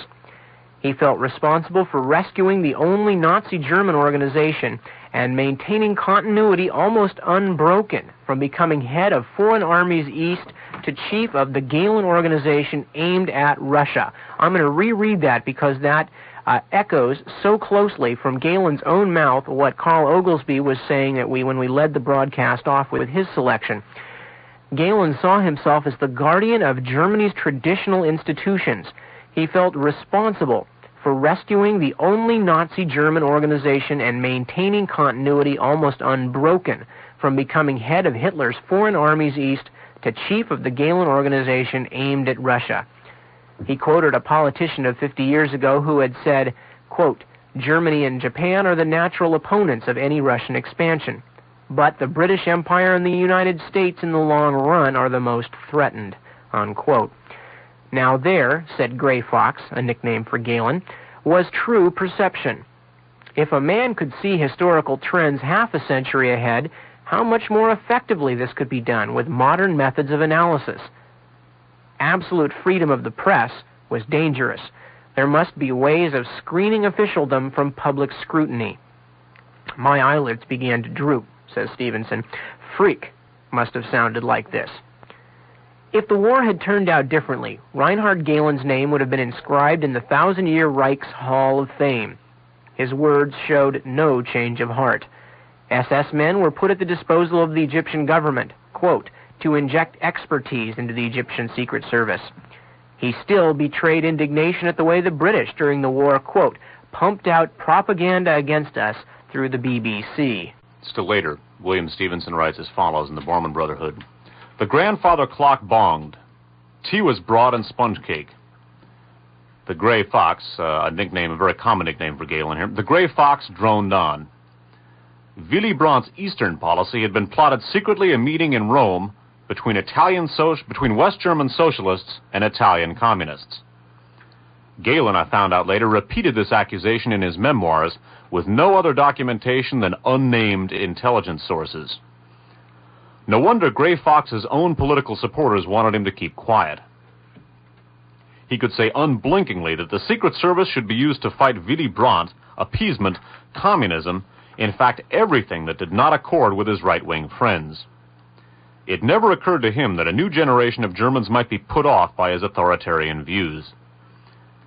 If this sounds like an abuse of hospitality, I can only say that General Gehlen is a specimen worthy of study in the way the previous resident in that place by the lake, Freak, considered some condemned prisoners warranted closer examination. Interrupting here, this is a very interesting passage that Stevenson has, basically in comparing, by the way, Freak, Gehlen, I should say, lived in Freak's former house on Lake Starnberg, and what he's really saying here in the passage is that Gehlen should have had his head cut off and preserved in embalming fluid for further study. Repeating that last paragraph again.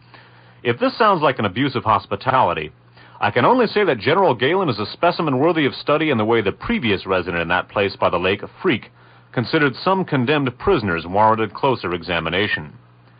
When Freak was Reich Minister of the Interior and Gray Fox was shadowboxing the Bolsheviks, this order went out. The war against the Bolsheviks offers an opportunity of overcoming the shortage of skulls for the Heredity Research Center. The Jewish Bolshevik commissars, embodying as they do a revolting but characteristic example of subhumanity, give us the opportunity. After the Jew has been done to death, whereby the head must not be damaged, the officer should sever the head from the body and dispatch it in preserving fluid. It may be bad, returning here to Stevenson's account, it may be bad form to recall these things while taking tea and sponge cake with a general who boasts that as Secret Service chief, he knew all about practically everything, and then adds, without visible embarrassment, that naturally his work did not concern itself with the bestial manifestations of Nazi security work. But Gray Fox was the kind of man who would never, ever understand the effect upon ordinary people of what he was saying or what he had done. Not openly. Okay, continuing on with a few more observations from William Stevenson, again reading from the Mormon Brotherhood, he says, "A curious habit of General Gehlen, I noticed, was that he copied one's gestures. It was unnerving at first, and then perhaps revealing. I would lean to one side of the chair and fold my arms, and so would he. If, in talking, I lifted a hand to make a point, his hand went up in response. He was, it seemed, fit as a fiddle, not uneasy, not uncomfortable, as elderly people sometimes are, because they try to cover up some infirmity. Pouring a drink, his hand was steady, so it was just a curious habit. His hand twitching his ear, when my hand twitched mine." Moving along, and back to Gehlen's conversation, Stevenson reports, Gehlen's real criticism of Hitler was that he lost the war because he ignored professional advice. Gehlen remained philosophically a Nazi, though, like all army officers, he did not join the Nazi Party. Skipping on down. "I knew now," writes Stevenson, "why Gehlen disturbed me and aroused the most profound sense of outrage. He had never fired a gun in anger, but his room was hung with photographs of himself on the firing range, arms outstretched, with pistol cocked, the stereotype of the figures one associates with the Nazi period, in ankle-length leather coat of black, and black peaked cap." Well, one more detail here that we're going to provide concerning Gehlen's personal life is basically what he did after his supposed retirement from the BND, from his formal involvement with intelligence work, at least in as much as he would let on. Back to Spy of the Century by Cookridge. And keep in mind, this book was written in 1971. Today, on the threshold of 70 years and 10, General Reinhard Gehlen has found a surprising new field of activities. He has become an evangelist. With still unimpaired energy, he has taken over the direction of a campaign for building new churches and schools for the Evangelical Church in Catholic Bavaria. After a life of seclusion, he frequently attends meetings all over the province at which appeals for new funds are launched. On occasion, he does not disdain to visit members of his religious community in order to encourage the enterprise and to pass the begging bowl. This shows both determination and courage, for in some of the rural districts of proverbially papist Bavaria, one conducts such campaigns at one's peril. It's worth noting that basically the recent, I guess you could say last 5 or 6 years have seen the rise of what has been termed by the press the religious right, and the organizations such as Moral Majority and so forth, and it's at least worth speculating here in perhaps a somewhat light vein that if Reinhard Gehlen's Eastern Front Intelligence Organization was called Foreign Armies East, perhaps the Moral Majority is Foreign Armies West. And in a not-so-light vein, I think it's worth noting here that the connections of Reinhard Gehlen to religious institutions are certainly not limited to Protestant organizations, and the fact that he was doing his evangelical church work in Catholic Bavaria would not have proved dangerous to him, and in apparently a very dogmatically Catholic Bavaria. That's not surprising in light of the fact that, as we're going to see in a future Radio Free America broadcast, Reinhard Gehlen received a very high award, specifically the Gran Crocito al Merito, from an organization called the Sovereign Military Order of Malta, or the Knights of Malta. That basically is the military arm, the lay military arm of the church, and Reinhard Gehlen received that church's highest award, only the fourth man in the 1,000-year history of that organization, dating back to the Crusades, to do so. And so maybe his seeming impunity in promoting Protestantism in Catholic Bavaria is not as surprising as you might think.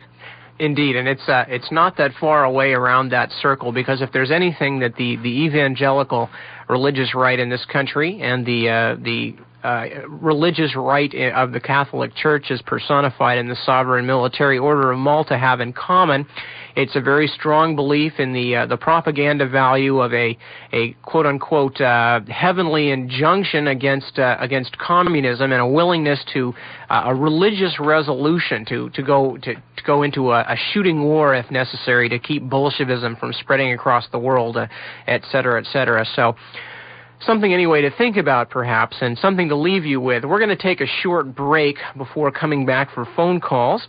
The number here is going to be 415-941-2500. Any questions that you have, don't hesitate to bombard us here, because this is by no means all of the stuff that we have on Reinhard Gehlen. We thought we'd just throw out some of the main aspects of the Gehlen organization, because we're going to be coming back to Gehlen again and again. He figured very prominently in the assassination of President Kennedy, in the recent shooting of Pope John Paul II, and in many other organizations. So we're going to touch back on the Gehlen base time and again. So, there's a lot of material left uncovered here. Don't hesitate to ask us about it. Indeed, and also since we had so little time for phone calls on the previous Radio Free Americas, please feel free to bring up anything that you might have had left over from those broadcasts. Anyway, once again, I guess we can sort of leave on that note of Reinhard Gehlen in his black leather German Army jacket and black leather peaked cap, out there handing out pamphlets for Christ, and a bulwark against the Bolsheviks. And this is Nip Tuck. Dave Emory and myself will be right back with the next segment, and your phone calls at 415-941-2500 of Radio Free America.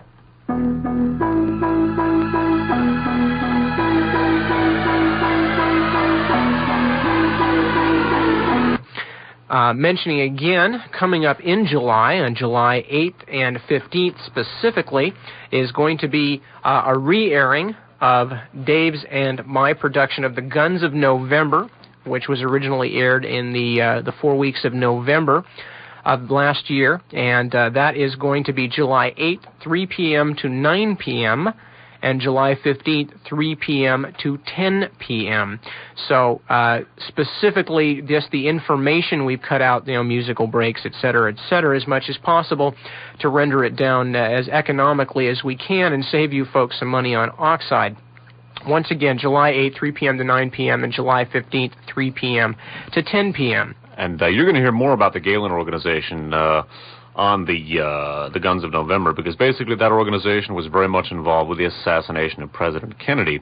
While we're waiting for the lines to fill up here, 415-941-2500, tell you about a couple of other pieces of information that we're going to get to in future shows, future Radio Free America shows that will involve the Gehlen organization. Now we took a look at Valerian Trifa's connections to Richard Nixon, also the Trifa von Bolschwing connection. It's worth noting that a BND agent named Hans Langemann was engaged not only in deep-sixing some CIA information which would have documented the Nazi connections of former Nazi Chancellor Kurt Kiesinger, which we looked at in the second of the Radio Free America broadcasts, but was also involved with, among other things, getting an agent of influence close to then-President Richard Nixon. Now, this is not when he was vice president, when he he tapped Valerian Trifa to give the opening prayer before the U.S. Senate. This is when he was president, and that agent of influence, recruited by Langemann, was described as a prominent Bay Area Republican. Also, Hans Langemann eventually became chief of security for the 1972 Olympics in Munich, Germany, which, of course, were victimized by terrorists linked by many to, among others, Muammar Gaddafi, whose secret service was put together by Gehlen. And that man, Hans Langemann, that information, by the way, from two articles from the New York Times on March 8th of 1982 and also March 19th of 1980, or March 9th, I believe it was, of 1982, and March 19th of 1982. And research credit for both of those go also to Mae Brussel. And interestingly enough, Hans Langemann also ran a BND spy ring inside of the Vatican for a time in the 1960s. That information from a book called O Vatican, recently published, and that authored by New York Times correspondent Paul Hoffman. Okay, a couple of other bits that we're going to be getting to about Gehlen in the future. And one last interesting thing that, again, no information at this point on, but rather interesting that BND agent Longeman's agent of influence was apparently recruited from prominent Bay Area Republicans at much the same time as Otto Von Bolschwing, a Gehlen connection, and through him connected to the BND, was in fact prominent in business and making contacts with political leaders in the Bay Area at that time. So maybe something to look forward to as far as research goes. Okay, going to the phones now, and the first call appears to be long distance. We're going to take it for that reason first, and it's from Murphy's. Good evening and welcome to Radio Free America. Hi. Hello. I want you to know we just really, really appreciate your program. Oh, well, thank you. Well, how far away is Murphy's from here? About 153 miles. My goodness. Well, we're getting a good signal tonight. Well, glad we could have you with us. Okay, I want to recommend a book that let everybody know that this didn't start with the end of the war. It was the preliminary, the groundwork for all this was laid prior to the war with the German-American Bund and all kinds of goodies that they had going here in the United States. And I'd like to recommend a book called Undercover by John Roy Carlson, published by E.P. Dutton in 1943. And the subtitle on that is My 4 Years in the Nazi Underworld of America, the amazing revelation of how the Axis agents and our enemies within are now plotting to destroy the United States. And it's a fascinating book. Dave and I both have copies at home. I think we've even used them from time to time. It's a hard book to find. Aha. By the way, John Roy Carlson is actually the pen name. His real name was Arthur Derounian, D-E-R-O-U-N-I-A-N. He was an undercover FBI informant who was actually acting on assignment for the FBI to infiltrate the Nazi sympathetic network in this country. It's a fascinating book, and if we know that this started before, then it's not quite, as shocking. We know they've been working on all the time. Right, certainly, and making a lot of contacts with groups like William Dudley Pelley Silver Shirts and other groups of that sort within the United States. Very true, and a good point. I want to thank you guys an awful lot because I had the feeling that we lost the war, but nobody told us. Well, the Germans won. We didn't win. There's a joke. It all fell into place with listening to you. There's a joke which was very popular during the Nixon administration, which would also apply equally well, I think, during the Reagan administration, because the same officials have been employed. But the joke went something like, well, it's a good thing that we didn't lose World War II, otherwise all our officials would have been named Schultz, Weinberger, Kissinger, and Ruckelshaus. You did it. And everybody be driving Japanese and German cars. Absolutely. Okay, thank you very, very much. Thank you so much for your call. Take care of yourselves. All right. Okay, bye-bye. Bye-bye. And before the end of the broadcast tonight, we will, as we mentioned, Undercover, under the pen name John Roy Carlson, is a hard book to find. We will, before the end of the show tonight, to give you a chance to get pen and paper, mention at least one place where you may have a good chance of tracking that book down. So grab something to write with, and we will provide that information. Anyway, we do have a line open at 415-941-2500. Good evening, Palo Alto, and welcome to KFJC and Radio Free America. Hi. Hello. I was kind of interested to hear you maybe expand a little bit more on the this Syrian and PLO thing. One of the things I was just really confused by is that it seemed to me, certainly in the last few years, when I have become politically aware, they have always been the communist linked, very strongly. All their weapons come from Russia and things like that. And maybe also you might have a comment or two on the recent troubles in the PLO with sort of their, civil war, and whereas all the troops aren't really so loyal to Yasser Arafat. Right. Okay. Do you want to take those on the air or off the air? Oh, sure, on the air would be fine. But yeah, it's just something I'm sort of confused about. It's probably a whole nother program at least. It practically could be. And one of the things actually that on this same subject that's quite interesting is that we had read some material from, I believe it was Alexander Coburn in the Village Voice. He had put together a column quoting such people as Albert Einstein and Hannah Arendt, both very well known, talking about the background of Menachem Begin and Yitzhak Shamir, and in fact their early links to fascism. And in part, a lot of this can be explained in the fact that both the Israelis and the Arabs originally made many of their contacts with fascism because that was one of the best ways and the easiest ways to get help against Britain in the Middle East. And so that's the genesis of a lot of these things. Now, as far as the later contacts with communism, a lot of the PLO stuff, especially their weaponry, as far as I can tell, and I'm not an expert on it, but as far as I can tell, it comes in second and third hand from a lot of other countries, a lot of other Arab countries, and partially because for so long the U.S. has been the champion of Israel in the Middle East. That's where Israel gets, most of their defense materials from. A lot of the Arab countries get their defense materials, and have for a long time, from the Soviet Union, although they also do from the United States. So, for one reason, the PLO has been largely supplying themselves with the cast-offs or the black market weaponry from countries that are getting their weapons, above the counter from communist countries. Is the caller still on the line? Yes. Okay, caller, let me ask you a question about your second question first, and then get into a little bit of the substance from your first. When you were out talking about the divisions within the PLO, were you, in essence, sort of behind the scenes, sort of asking, are those divisions in any way affiliated with alternate, say, Western or right-wing and left-wing elements within PLO? In other words, say, Nazi or CIA-affiliated PLO links and Soviet-affiliated links?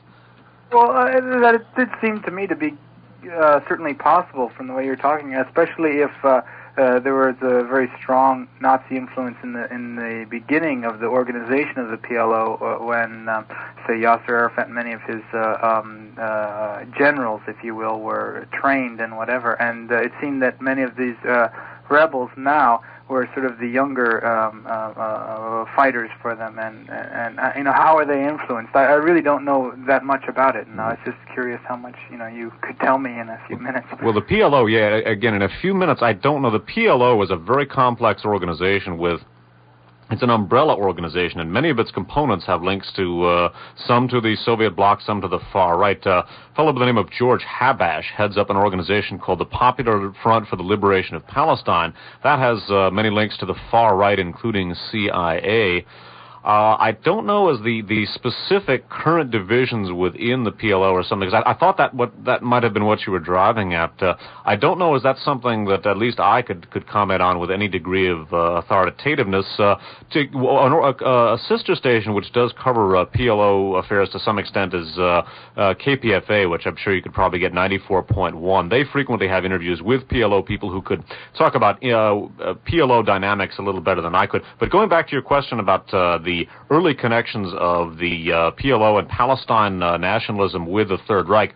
The main name you want to know here is somebody we're going to get to in our discussion of the Olympics massacre, is a guy named Haj Amin al-Husseini, who was not only the Grand Mufti of Jerusalem and the chief leader of Palestinian Muslims, but he was as such the spiritual leader of all Palestinian Muslims, but was a major in the SS. Now, one of his proteges was a guy named Hassan Salameh, who took commando training for the Third Reich and was involved in a diversionary organization, diversionary operation, I should say, during the Battle of the Bulge, which was to basically poison the wells of Tel Aviv to start an Arab uprising against the British, thereby diverting British forces away from the planned Nazi offensive in the Ardennes. And his son, Ali Hassan Salameh, was the guy who led the Olympics massacre, and within about a year and a half of leading the Olympics massacre, he was working for the CIA in order to protect American military and diplomatic personnel from attacks by the various Palestinian organizations, which in and of itself is an indication of some of the divisions within that organization. But Haj Amin al-Husseini is the main name you want to know there, and in a Hard Rain broadcast, it'll be coming up, hopefully this coming Sunday, if we can get everything on the air, a synopsis of a recent series that's been done on Hard Rain. We'll talk about some of these links, but there's one name you want to know about right off the bat. Anyway, just one last kind of summing up again to return to the earlier point. One of the problems with the Middle East is that both sides, because again of the fact of British and French dominance in that area, both sides were very actively solicited, and in fact themselves solicited in turn by and to the fascists, if that sentence makes sense. We mentioned about Begin and Shamir being trained by Mussolini's fascists, about von Bolschwing making contacts with the Haganah. We read many months ago about a Jew who was being smuggled into Palestine, who found himself in the same safe houses with the SS men who were being smuggled out of Europe into South America. So it's a very complex thing to try and pin down, but I hope that this has been at least some help. Oh, yeah, sure. Great. Okay, well, thanks a lot. If you feel inclined to do a program on it, I would certainly be interested. Well, we're going to do a Radio Free America in the future to sum up the whole Olympics thing, because that's really a big subject in and of itself. But do stay tuned. We have other programs here on this station that we'll tell you about, and in particular, there's a summary of a recent Hard Rain series, a summary broadcast, which will outline, at the very least, some of these connections for you. Okay, great. Well, thanks a lot. Thanks again for your call. Okay, 415-941-2500. We've got a couple of lines open, so don't hesitate to call. And good evening, Berkeley. Welcome to KFJC. Well, hello. Given Dave's little joke about a phone call and a half ago about Schultz and Weinberger and whatnot, I thought maybe perhaps you could dig up a copy of the Chad Mitchell Trio doing the I Was Not a Nazi polka. We've got that. I have that at home on a cassette. We'll see if we can do that maybe in another broadcast. Great. I was wondering if either of you had ever run across a copy of a book entitled The Service, written by Reinhard Gehlen, supposedly his memoirs. Yeah, I've got a copy of it. It's if it were printed on softer paper, it'd be useful. You know? Okay, so and it isn't that useful. Okay. Well, I shouldn't say that. It's useful in the sense that it does give some interesting insights into Gehlen's character. In fact, in talking about Israel, he said he thought it was always too bad that West Germany got itself affiliated with Israel because of the Arab sympathies for Germany, and he didn't say Nazism, but he said Germany, and Nip referred to those sympathies earlier in the broadcast. So it does give some interesting insight into Gehlen's character, and to a certain extent into some of his methodology, but it's also filled with notorious lies, such as that Martin Bormann was a Soviet spy. Yes, indeed. That was basically my only real question, because I sort of, well, I'll tell you the circumstances later on some other time, but it's just sort of was cited as in a bibliography that I had in here for something that I picked up on the street, more or less. Well, it's always worth looking at. If nothing else, then to be able to look at something like that, no matter how full of self-justifications, etc. It's like reading Richard Nixon's books. You know, I mean, it's fascinating, if nothing else, from sort of a psycho-historical point of view, although you might not want to put a lot of credence in anything. Or putting Kissinger back to back with Seymour Hersh. Indeed, indeed. Wonderful pair. Okay, I'll make this brief and say goodnight. Okay, good to hear from you. Very much for the wonderful job you're doing. Thanks for the call. Bye-bye. Bye-bye. Okay, back to the phones again. 415-941-2500 is the number with the line open. Good evening, San Carlos. Welcome to Radio Free America on KFJC. Yeah, I'd like to make a comment and find out what you think about it. It seems that the United States, or certain individuals in the Pentagon and the government and the private sector of the United States and Western nations decided to protect the Nazis for their, I guess, their interest as, or they seem to be motivated through greed and the lust for power at any cost, whether it's an entire group of people or a planetary biosphere. Do you think that's accurate? Well, it's awfully difficult to spread that kind of generalization around. I mean, honestly, and I think that this is true, I'm sure that there were some people involved in these activities immediately at the end of World War II who literally were behaving in what they felt were the most, patriotic, commendable possible way, and really felt communism is the worst thing that could happen in the world to the United States, the greatest country in the world, and any means are worth using to defend it. Literally any means. And, people who would have gone to their graves convinced that they had never done anything that wasn't in pursuit of the holy grail, of freedom and democracy. So, obviously, some of the people were not like, some of the people were just plain power hungry, as you said, or, just born manipulators or whatever the case may be. But I would hesitate to spread, too thin a generalization on that. It seems interesting that, how could you say, or how could you even conceive that communism would be worse than mass murderers of the heinous type that the Nazis are? Well, it's like the neutron bomb, The neutron bomb just destroys people. It doesn't kill property, It's a question of where your priorities are. No, I have, honest to goodness, not before I did One Step Beyond, but when I used to be on another radio station in the morning with another co-host who started here with me at KFJC, this subject came up, and the gentleman involved, Tony Onisco, who I worked with for a long time, is a very honorable, good person, but we had a direct, he was basically saying that same thing. Anything is worth stopping communism, and You know, I don't think he quite understood the gravity of what we were talking about, but I mean, still, that impulse is there. So, you know, you have to admit that it's real. You may not agree with it. And that would appear to me to be, you know, quite criminal, and just you sort of destroy the fundamental principles which you're supposed to be supporting, I guess, democracy and the pursuit of freedom, liberty and justice, and I guess more importantly, it would seem to me, obviously, at least to me, that, and I guess there's some other people, that it would usurp the basic principles of life-enhancing, life-supportive, cooperative behavior, and at the possible, or it seems so, at the destruction of humanity and all life on the planet. I mean, that seems where we're going now. Well, we're certainly headed in that direction. In response to your first question or first comment, caller, there are different people. First of all, there were a lot of people who didn't know about employing these Nazis, and even including those, as we try to indicate, in our own intelligence system, various aspects of U.S. intelligence were reporting the alarming the alarming traveling, the alarming incorporation, the operation of these Nazi war criminals with an impunity seemingly right under the noses of the Americans, reporting this to their superiors at the same time as these reports were filtering up to the very superiors who were in fact operating and pulling the strings of these various agents. So you have varying motivations, certainly both with the major industrialists who had been pro-Nazi during the war and whose connections we talked about in our Uncle Sam and the Swastika broadcast, and with the so-called, small fry fascists who our first caller talked about and that are covered in that book, Undercover. They were pro-Nazi, and certainly there were a few things that they would have enjoyed more than seeing these Nazis brought back to the United States. That fellow John Roy Carlson, or Arthur Darunian as his real name is, he wrote a book, a sequel volume to Undercover called The Plotters, which documented the post-war activities of many of these very same pro-Nazi elements and their functioning with elements abroad. So those are a couple things to think about in that context. Okay, I just wanted to hear more of a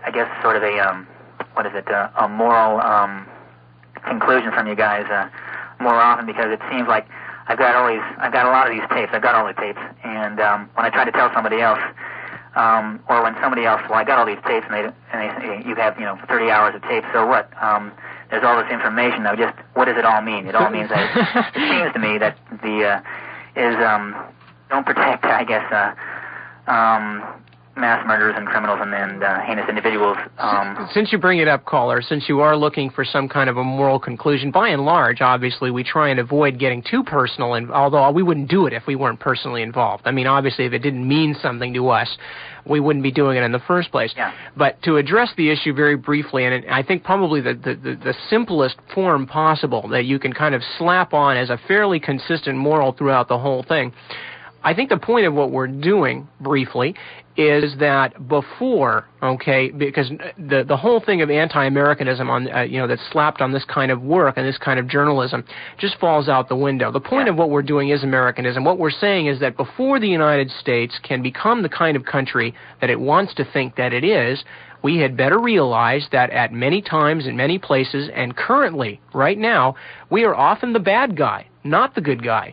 And until we do that, and until we give up this incredible blindness about these things as a culture, we're doomed. We are writing our own epitaph, and I think that's basically the moral that underlies the whole thing. I think, caller, it could be summed up could be summed up by a neat little phrase that was turned by John Donne, the British English poet, several hundred years ago, when he said, "He who would lie with the dogs must rise with the fleas." Along those lines, the different elements of fascism have different motives. They're all anti-communist. My experience from my studies of the Third Reich is that for German National Socialism, for Nazism, anti-communism is as much of a means as it is an end. They are certainly anti-communist and devoted to eradicating communism or socialism in all of its forms. But anti-communism for them is also a very important MO, a modus operandi, through which they are able to infiltrate many organizations by representing them themselves, and very accurately so, as anti-communists, because the German Nazis themselves stemmed from a pan-German occult group called the Secret Order of Tula, which retained very strong influence, particularly upon the SS, and they believed that the Germans were a master race destined to rule the world. So when you invite these people in, when you lie with the dogs, you rise with the fleas. And I think that's one of the reasons why we're finding ourselves scratching so much today. Okay, great. Thanks a lot. Thanks for your call. Okay, bye-bye. All right, back to the phone, to the line open at 415-941-2500. Good evening, Palo Alto. Welcome to KFJC and Radio Free America. Hello. Hello. I just have one little tidbit of information, then two questions. One of them is getting back to Elmer Bobst, someone who I have a particular interest in. His first wife's name was Ethel Rose from the steel conglomerate in Pittsburgh. She later she is directly related to the Mudge Rose and Nixon law firm, which Nixon originally got started in. Just a little bit of trivia there. That's quite interesting. Mm-hmm. Yeah. Another thing, I have a question. I'm very interested in Klaus von Bülow.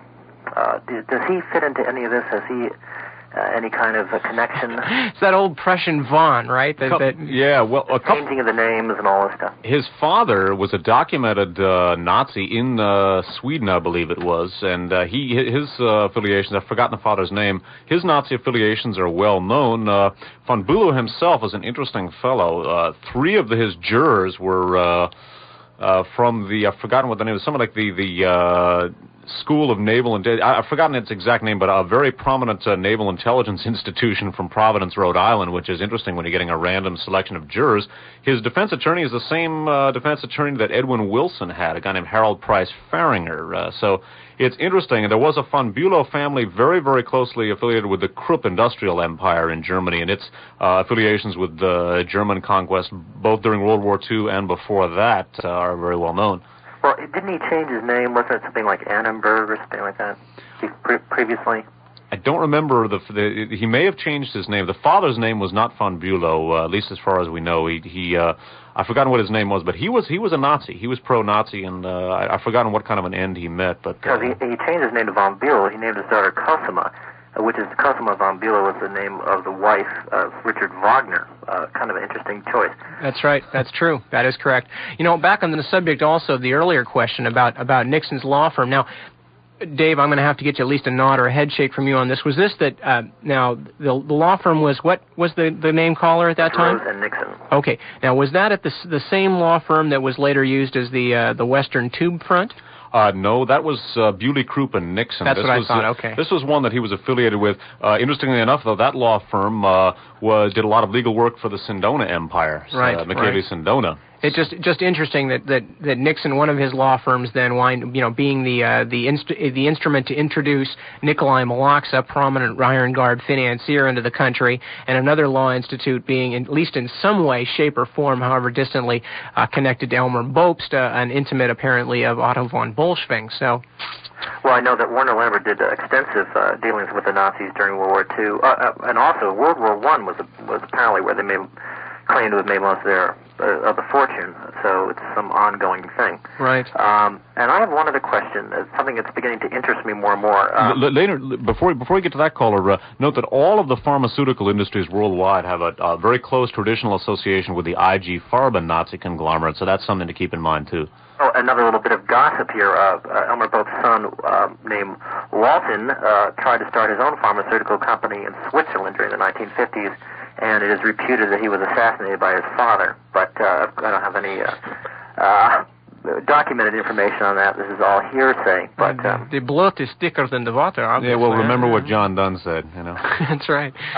My question is that I know from my readings of history, now they maybe have been tainted or whatever, but there was a big grab bag of Nazis at the end of World War II. The Russians also tried to get their share of whatever was up for the grabs.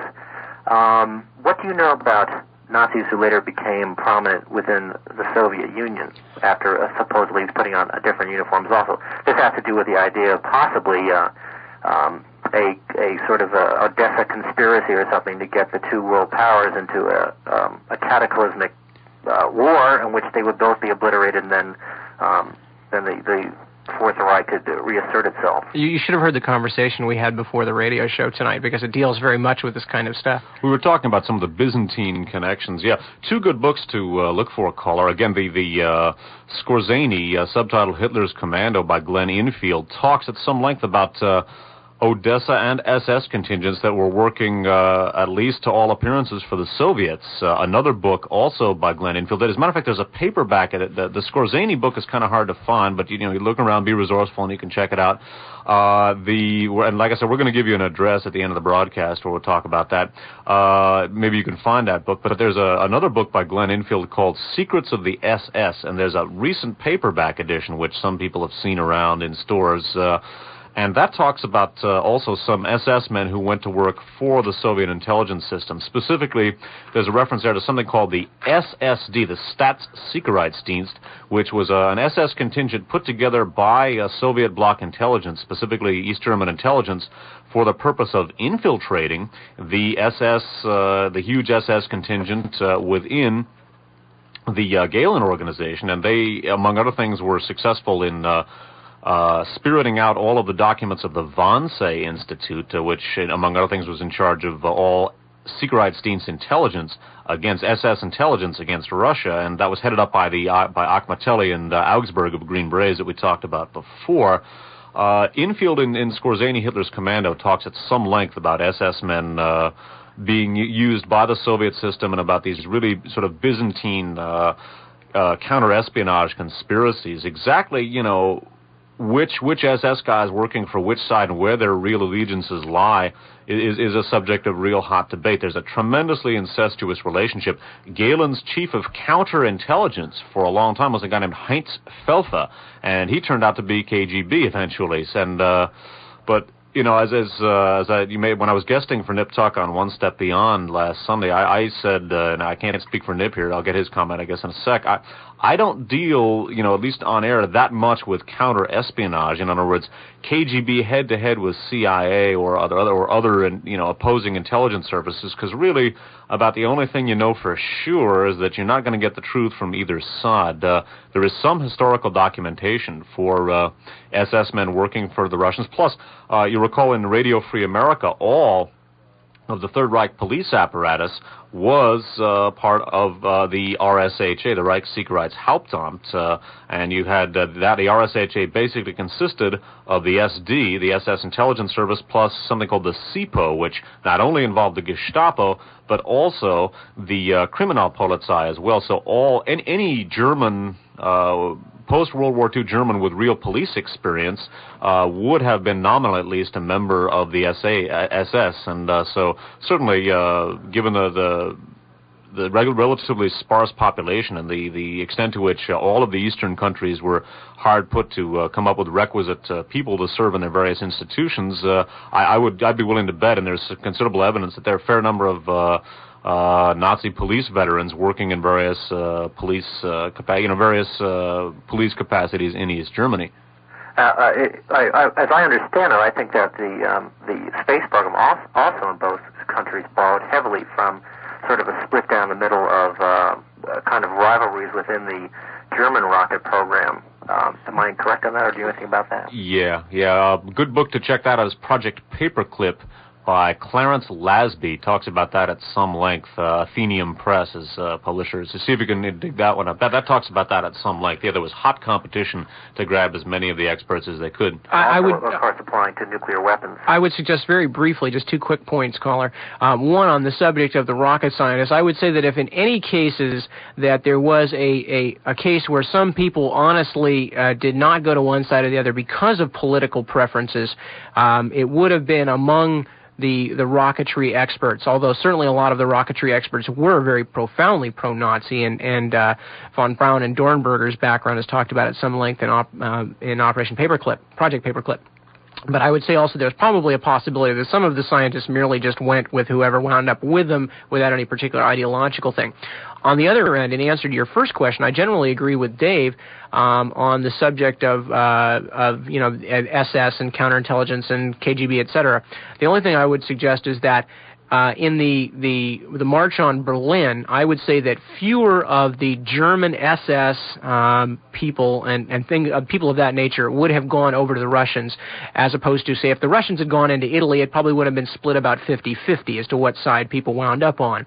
Whereas the Germans, and specifically the SS, had such a profound hatred of Bolshevism and of the communist system that I think that a lot of them probably would just not have done it for what, however they would have gotten out of it. They just would not have gone and would not have been able to fit into that system, because we're talking about a real indoctrination, to the point of blood ritual and things like that. Sure, but what interests me is the possibility of a collusion, of a deliberate infiltration of the Soviet Union with long-term goals in mind. Everything is possible in the world of counterintelligence. Both, the Soviet intelligence system has, been pretty heavily penetrated by Gehlen agents of all stripe, Eastern European solidarists and so forth.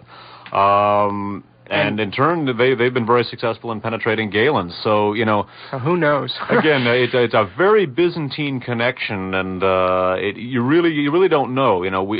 All we can do is speculate, and one of the things we try to do with our hard documentary format is to try and stick to what we can really, document. There is massive infiltration by both Gehlen into KGB, Soviet, Warsaw Pact intelligence, and vice versa. Exactly, who's controlling whom? I think probably both sides would really like to know, Indeed. Okay, well, thank you very much. Okay, thanks again for the call. Goodbye. I might mention, too, real quickly, that one of the things Dave and I were talking about before the show started tonight is that when we do get to the Radio Free Americas we're going to do on the assassination of the Pope, we're going to be talking, among other things, about the Bulgarian connections and things of that nature, which deal exactly with this kind of stuff that the caller has been talking about. However, we're going to, again, try and limit it to pretty much stuff that we can document at that point. Anyway, going back to the phones with a line open at 415-941-2500. Good evening, San Jose. Thanks for waiting. Welcome to Radio Free America. Yes, good evening. I had a couple of questions and some comments. I really enjoyed your show. Thank you. It's not over yet. Stay tuned. Yeah, and I continue to. The first one is you brought up some points about the CIA and the Odessa network basically establishing the Egyptian Secret Service and being influential in establishing the PLO. The first Palestinian terrorists, I don't know if we can equate that with the PLO, which is a political organization. That was my mistake. I stuck those two terms together in summing something up, and one should not necessarily do that. Okay, well, in any event, having a great influence establishing the Egyptian Secret Service, ostensibly to work against the interest of Israel and the State of Israel. Right. And then, on the other hand, how do you... if you have a contradiction, which I see here, because you have the CIA also establishing and financing and arming the Zionist fascist state of Israel on the on one side, and then you have the Egyptian Secret Service on the other, and you also mentioned Syria. I was in and out, so I didn't catch it all.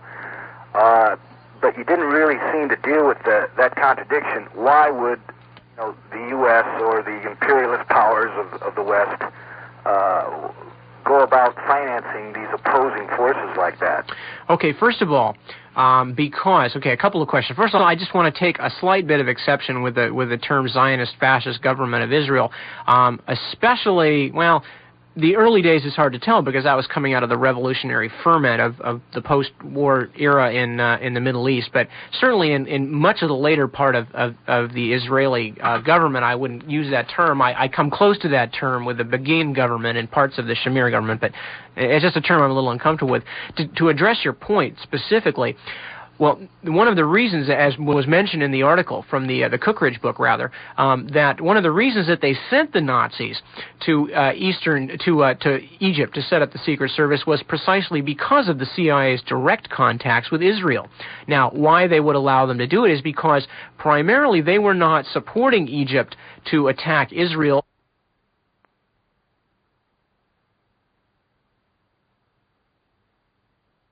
Soviet influence, and the fact that the Nazis were only too happy to help a country that had bitter quarrels with Israel was sort of more in the nature of a bonus for the Nazis, I think.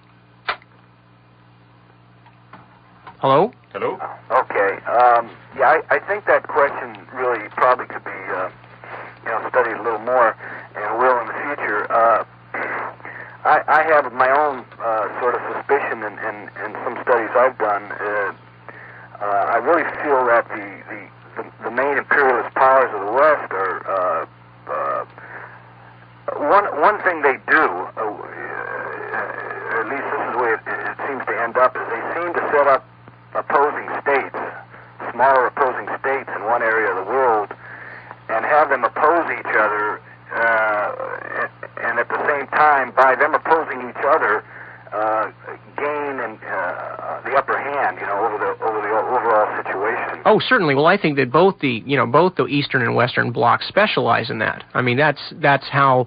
In reality, that's one of the reasons why both the East and the West and the Soviet Union and the United States really have more in common than they have in opposition. They both really do maintain their control over their relative spheres just by that very self-same kind of activity. Well, I don't think you could necessarily generalize. They're certainly, I think you could say both might operate in that. Both have operated, but I think it's dangerous to make worldwide generalizations. I would, counsel, with a soft touch, both of you, to avoid generalizing totally about, imperialist powers doing this or that. I think point well taken.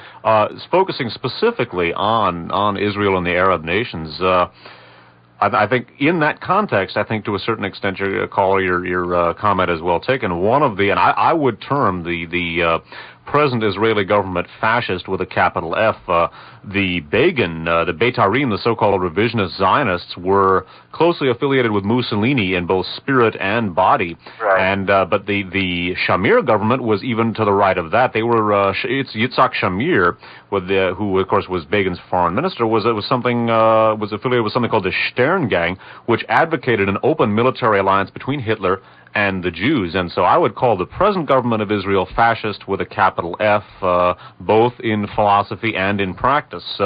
I have no objections to that. I was objecting to the 30 years of governmental history in Israel being so characterized. I think Zionism, this is what Nip just did was to anticipate what I was saying. Zionism as an institution has metamorphosed in a fascistic direction, I think largely because of the ongoing conflict with the Arab nations that you talked about. And I think one of the things that conflict has done, and perhaps one thing to think about, caller, in terms of if you want to think about fascism in a world sense, is that one of the very noteworthy outgrowths of the increasing militarism and I would say current fascist stance of Israel is the right-wing swing, and it's fairly dramatic and well-documented, of a large portion of the American Jewish population. And they wield a very significant influence. I'm not talking now about the Zionist conspiracy or something like that, but they have traditionally provided a very strong element of the American liberal political spectrum, and with the sort of cementing of world Jewish sentiment to Zionism, or along Zionist lines, and with the rightward swing of Israel, it has promoted a rightward swing of American Jewry on the whole, and in particular, you see the American Jewish community flock to Richard Nixon in 1972, and also it is, I should say, a lot of discussion now about Jews supporting Reagan, because of his close support of Israel, and also because of aversion to, Jesse Jackson's sentiments in Arabs affirmative and so forth. action, yeah. So that's something to think about too. Is that the rightward swing of Israel, in addition to providing.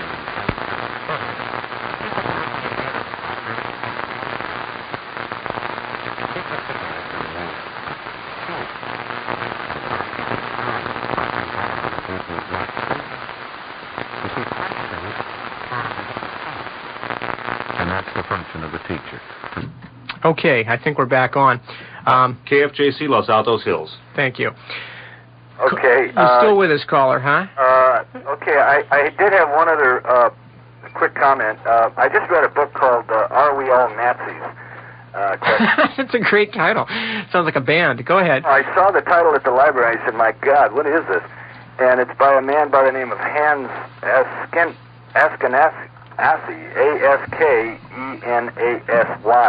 It's very interesting. He deals with the psychology of mass lunacy, and he uses a lot of analysis with World War II and comments on how 200 million people went to their death, over essentially a mad, he called it a collective madness. Hello? Yeah, we're listening. He doesn't really get down, in other words, he doesn't arrive at any clear conclusions about why. He just says it's a certain kind of environment that causes people to allow themselves to, kill each other and so on, and he sees it happening today for the same reason. I would argue against that and say that there are real reasons that it's based on a profit system and so forth, profits before people and so on. But it is a good book, and I would recommend it for people if they have like the last caller mentioned, moral questions and so forth. Right. And it also brings up another point. In San Jose, there was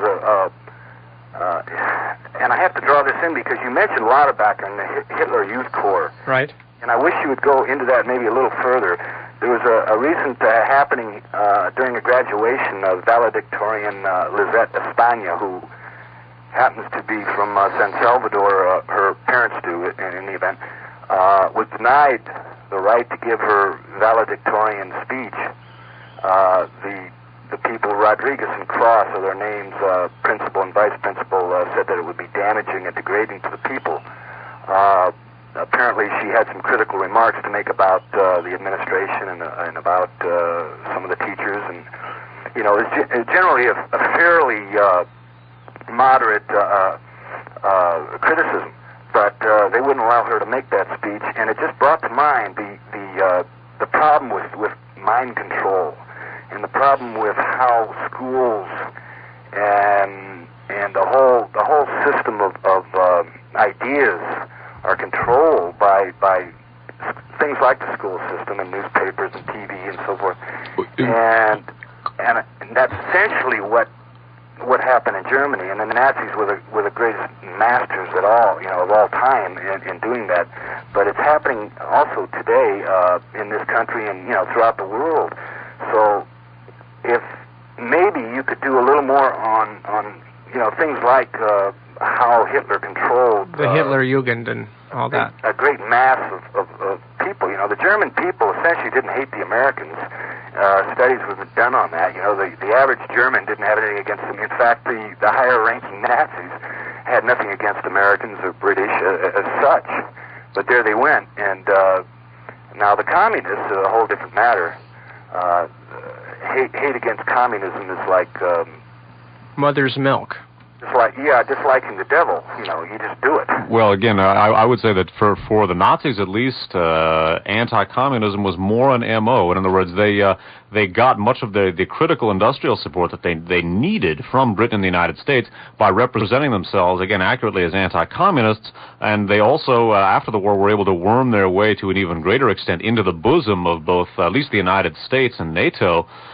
They had in mind world conquest, the Nazis at least, in other words, and I think today, I think the Nazi contingent within our intelligence system plans to conquer, I think they have in mind nothing short of the total subjugation not only of the American people, the so-called average working American, but eventually I think they plan to put the Rockefellers and everybody else out of business as well. They plan to conquer the world. I don't think that was as much a case with, that Mussolini certainly planned empire, but I think that was more of a pure fascist government in the sense of pure anti-communism. Anti-communism, this is a personal opinion from my own studies, but that anti-communism for the Nazis was more a means to the end of world conquest, which lay at the very core of the pan-German occultists, which gave rise to that movement as a spiritual, philosophical movement.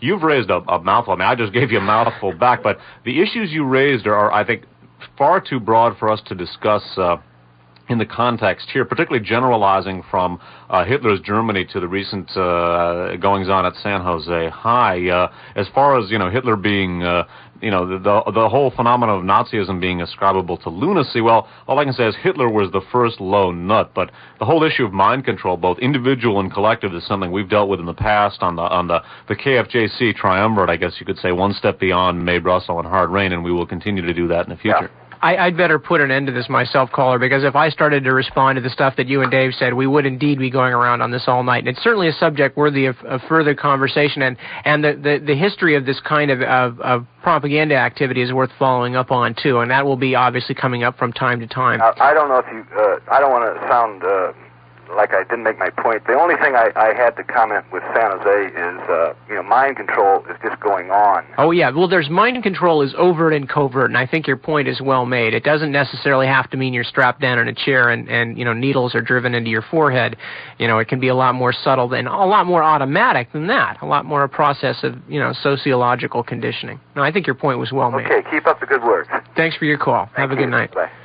Okay, we've got some lines open. We had them all full, and then they dropped off again. So they're out there, though. 415-941-2500. We do have a couple of lines open. The big casino, folks. So if you want to get on, this is your chance. Give us a buzz. Let us know what's on your mind. Once again, 415-941-2500. And good evening, Sunnyvale. Welcome to Radio Free America. Hello, guys. Do you take requests? It's a field marshal. Yeah, right. The greatest hits. What right would here. you like to hear? We'll make sure you listen to it for a long time.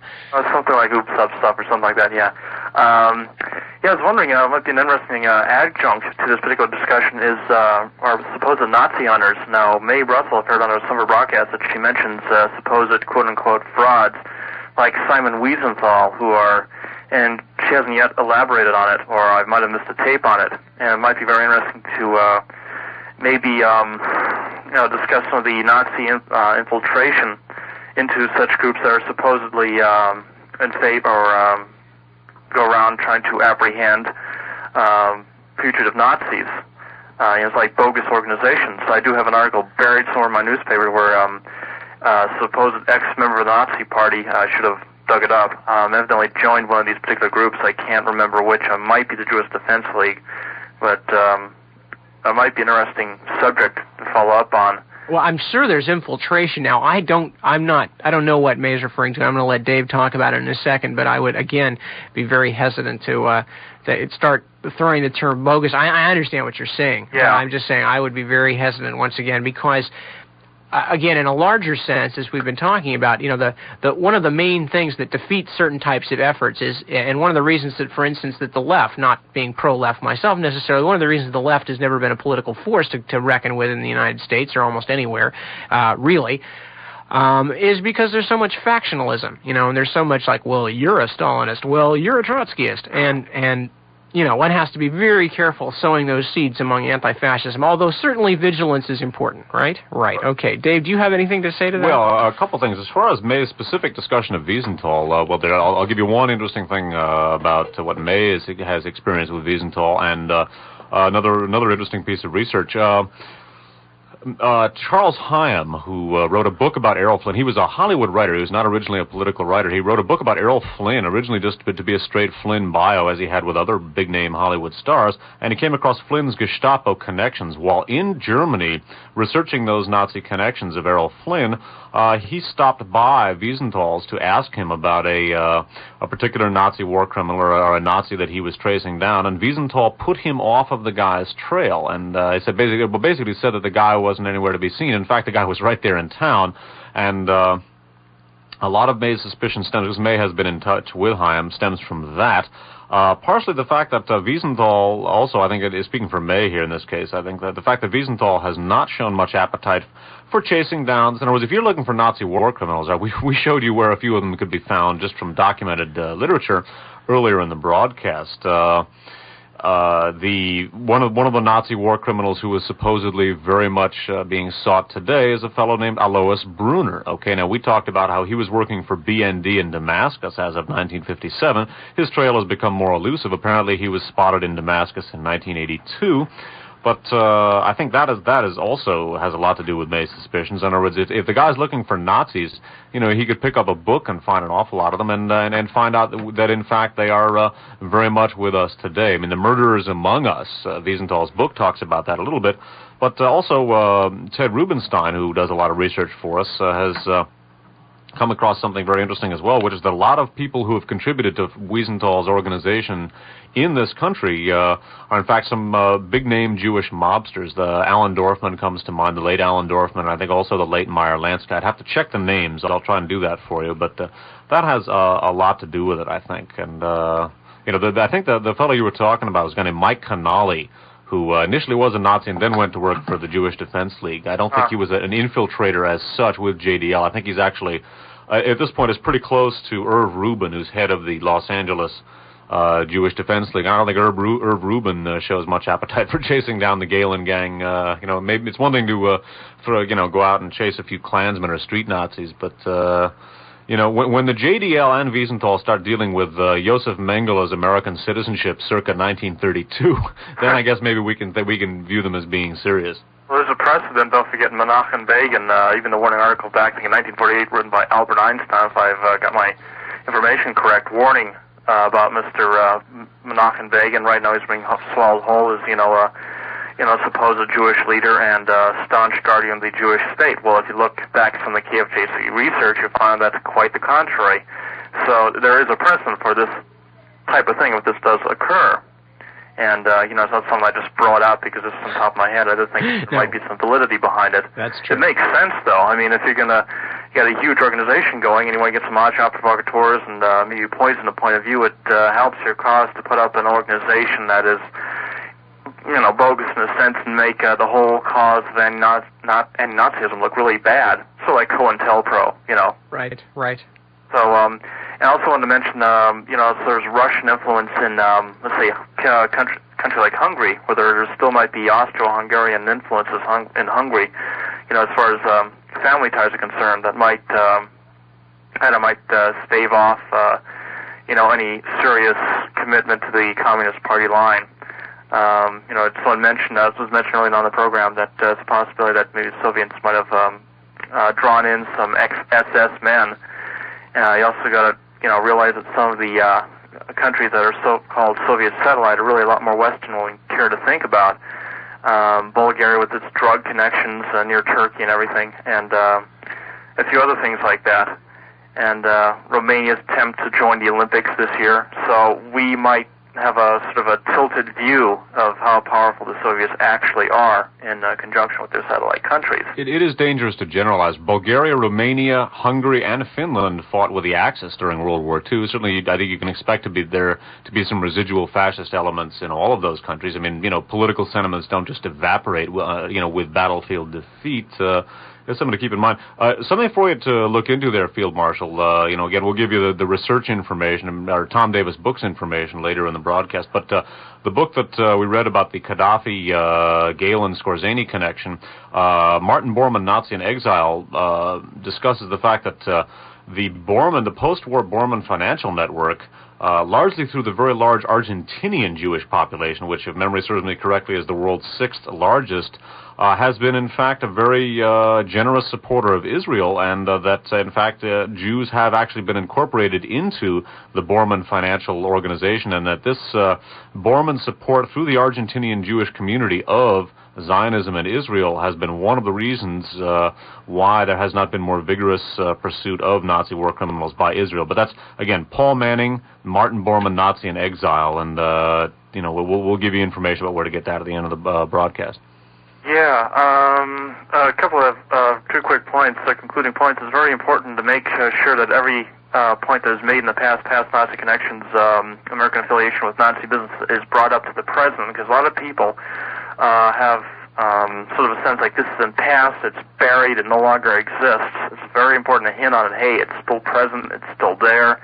You've got, take past events and make a connection there and make sure people remember it, because people sometimes, I think, my personal opinion is that Americans are notorious for forgetting history. And it's very important to bring up this very sordid detail of our particular political past and keep hammering it as far as the present is concerned. And, make people aware, hey, it's not dead, it's alive and well, and if anything, it's getting worse. And second point, believe me, this is going to sound like a really corny statement, but actually Nazism begins at home. Anytime you have a high rate of domestic violence or anything like that, you sort of seed the area for things like Nazism, which actually feeds on absolute discontent. And that's something I think people should think about. You know, Nazism just didn't come out of thin air. It began somewhere in someone's head and was later passed on. And people sort of remember that, you know, what can I do to combat, you know, things like fascism and stuff, so make sure that you don't have an environment that actually breeds it. Let's say you have, like, stagnant water, it's going to breed mosquitoes. Right, well, if you have a particular area or neighborhood that's particularly tense and people dislike each other, you've already got the seeds basically there for things like fascism. Well, apropos of your 2 points, real quickly, just to kind of paraphrase what you were just saying just last, stereotyping and scapegoatism is the seedbed for fascism, basically. Is when you can start taking a group of people, saying they're all the same, and then blaming things on them. You have got a fine basis. What you said first about not forgetting brought to mind something I noticed earlier when I was rereading this Otto Von Bolschwing article. They talk about Von Bolschwing when he was being interviewed for this job at Trans International Computer Investment Corp, TCI, and they asked him about blah, blah, blah, about his time in the Gestapo prison, where he was not mentioning his Nazi ties, of course, and he says something to the effect of, oh yeah, here it is, quote, "That was not a good experience. One should forget it because it only is a negative approach to life to think about bad things." Well, what that reminded me of very strongly, as you probably remember, when we talked about Otto Ambros, one of the only civilians ever convicted of war crimes, who was brought into this country by J. Peter Grace to help out with some of his business concerns. And Otto Ambros, when asked about the involvement of I.G. Farben in slave labor at Auschwitz and things like that, said something to the effect of, well, it was a long time ago. It concerned Jews. You Americans think about these things too much, right? Some very sort of similar comments on people who'd rather that you didn't, in fact, think too much about these kinds of things. Perhaps because, as George Santayana, the Spanish philosopher, said, very well-known phrase, those who forget the past are condemned to repeat it. And two quick points, Field Marshal, or actually good to everybody, really. You may want to grab hold of that Von Bolschwing article for yourselves, because it was... yeah, I've read it. It's just available in my public library in the city. I think Martin Bormann, Nazi in Exile, might also be available in my local public library. I have to check it. Well, so check it out, but the point is the San Jose Mercury is definitely available to everybody's local library. That was November 20th, 1981, and you should grab a hold of that. Also, become a little more conspicuous than you all have been on phone-in talk shows on other stations. You know, if you want to, it's a tremendous vehicle for communicating information. If you want to get the word out, that's sure as heck the way to do it. Yeah, well, hopefully KFJC's listenership will sort of boost up, because it's a real nerve-wrack hanging on the end of the station, and this is something I feel very emotional about. I'm just afraid if I get on some unfriendly grounds where there's red baiting or something, I might go, wah, lose my cool and make a real... but a lot of programs now about psychology and stuff you'll never get on. Take a bullet. So it's really, really tough. That's why programs like this is so important, is to pass the word about programs like this and bypass the rum cakes on the other stations, because they change their format. Well, I don't know. Now, let me give you a specific example. Now, all right, on KPFA, on William Mandel's program last Monday, I should say, they were talking about the Olympics and the Soviet boycott of the Olympics, and they were talking about it in terms of Soviet dissatisfaction with American policy. I was interested to listen, because I know there's a reasonably large intersection between our audience and KPFA. We undoubtedly have a fair number of people who do listen to KPFA, to see if anybody called in about the Western Goals LAPD scam that we've talked about so much. Not a word was heard, you know, and that kind of sitzkrieg, shall we say, is the kind of thing that's going to get you all made into soap. So you may want... I got a knock on that last one. Certainly listen to KFJC and get your information here, but you'd be surprised how much you can get out on other stations if you put your... No, I'm not telling people just, not to call on station. I'm saying it's not going to be an easy road, and that's why maybe I don't... I'm not always on top of it, calling in, because the format on AM stations is very much psychology, what's your problem, this and that, much so than it was in the past, past. Well, you have to pick your spots. This is, wait until there's a show that has something specific, like, say, one of the ones on KGO, where, Easton or somebody's talking about some specific thing. Certainly terrorism gets talked about an awful lot, and, the bogey. Here was an opportunity for those people who've been talking, again, referring back to the Mandel program, for people who've been listening here to edify some of the KPFA listeners. But apparently, people out there would rather complain about how KPFA doesn't cover this stuff, and yet when they have a chance to inform some of the people at KPFA about it, as I say, sitzkrieg. Yeah, well, any little bit helps. I just decided to bring up that point for anyone who thinks it's, really easy. I hope you don't feel like that's been hung on you. No, we're not talking about you specifically. I'm aware of the situations, and I think people like KGO and stuff like, I'm just a guess, that they might have this stuff in mind because the public, I think, is becoming a little more aware, especially when there's a lot of detail in the press about terrorism and stuff, that they might get a few people gone that it might blow the whole thing apart. But it's definitely, and if you listen to Mae Russell and all the so-called assassinations she hints on, like, Jessica Savage and everything, I think the news media is going to get very, very shaky, especially since it's coming close to election. They're going to start clamming up about this stuff, and you won't see too many opportunities on the major stations to come in and just bring it forth. But I'm saying if the opportunity is there, it's fine. I'm trying to discourage anyone, so give them a warning. Right. Well, that's all the better reason. If you make noise now, then the absence of noise later on will be all the more notable. I choose this avenue as a place to make my noise. So, that's basically my home ground. So this is sort of an answer to Dave. This is why not, really hitting on some of the other stations. It's probably that's why. I'm not talking to you as an individual. This is not a personal condemnation. I'm just saying that to all of the people who are out there, this is certainly the claim that there's nothing you can do is nothing but, as far as I'm concerned, justifying inaction. Remember, borrowing a phrase from Smokey the Bear, only you can prevent fascism. I'm going to put a small cap on this one now, since we are coming up to the top of the hour. Field Marshal, good to hear from you. Okay, take it easy. Keep up the good fight, and I'll do whatever I can, however little that is. We know you're out there pitching, guy. Okay, take it easy. It's much appreciated. Dave, okay? You take care. Bye-bye. All right, and just want to mention here, we got another hour to go. We are going to be taking one more time to you that coming up in July 8th and 15th, July 8th from Fickle Stuff. I might mention that we mentioned a couple times during the show that a lot of the books that people have mentioned that are very difficult to find, there is a place that you can find them. And right now, and again, we always stress this, we have no commercial involvement with these people whatsoever. It just happens to be, as far as most of us know, the only source for a lot of this material. We're referring to Tom Davis books, formerly Research, formerly Ares Research. And you can write to Tom Davis for a book list on these very self-same subjects. You can write to him at Tom Davis Books, P.O. Box 1107, Aptos, California, APTOS, 95001-1107. It's one of those tricksy business zip codes. So, Tom Davis Books, P.O. Box 1107, Aptos, California, 95001-1107. Okay, now, once again, 415-941-2500. We do have lines open, and Dave... I'm going to read the bibliography. We have no calls, so if you want to get through, now's your time. 415-941-2500. Do not delay. Basically, running down a bibliography of the shows, of the books, rather, used on the show. We started... Basically, the first book was The Yankee and Cowboy War by Carl Oglesby, softcover. Berkeley Medallion Books, copyrighted 1976. There we go. One line's lit up. We still have two open lines. A book called Gehlen, Spy of the Century by E.H. Cookridge, hardcover edition, Random House, 1971. Also a paperback edition, Pyramid Books, 1973, is also available in that. A book called Skorzeny, subtitled Hitler's Commando, that by Glenn Infield, copyrighted 1981, hardcover edition, St. Martin's Press. A book called Martin Bormann, Nazi in Exile, by Paul Manning. That is copyrighted 1981. Lyle Stewart Press is the publisher. A book called The Bormann Brotherhood, that authored by William Stevenson, S-T-E-V, not P-H. Softcover edition, Bantam Books, copyright 74. Hardcover edition is also available in that by Harcourt Brace Jovanovich. I believe the copyright date was 73, if memory serves on that.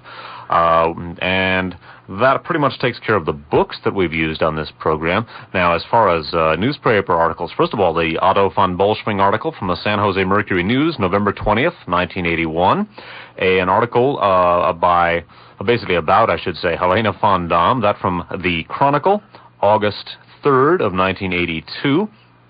And also a section of an article from Gung Ho magazine. Gung Ho's issue of May 1982. The article was The CIA's Man for All Nations. That by a man named William Seymour, S-E-Y-M-O-U-R. Okay, and that give you the information about Helmut Streicher.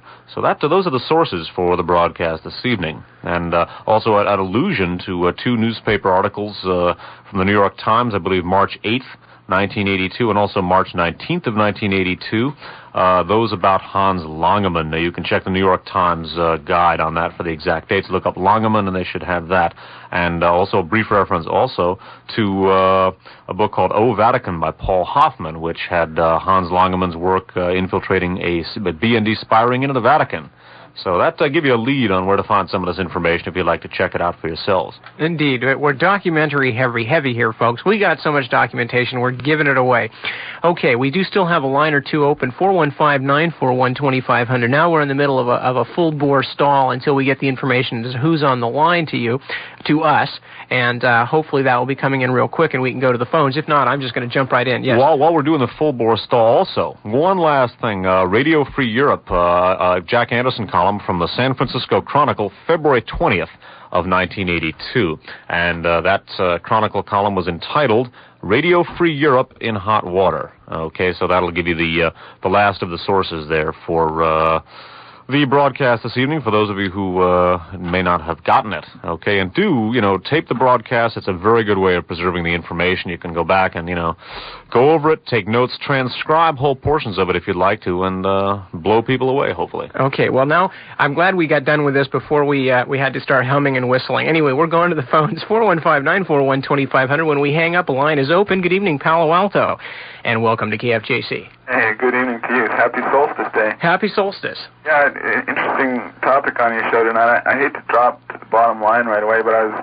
taping May Brussels' show today and was interested at the correlation of data banks that's going on down Texas way. I wonder if you could help me out on connecting the transplant of the CIA structure and information network, selective bombing and whatnot, to this continent, to the correlation of data banks that they're doing now.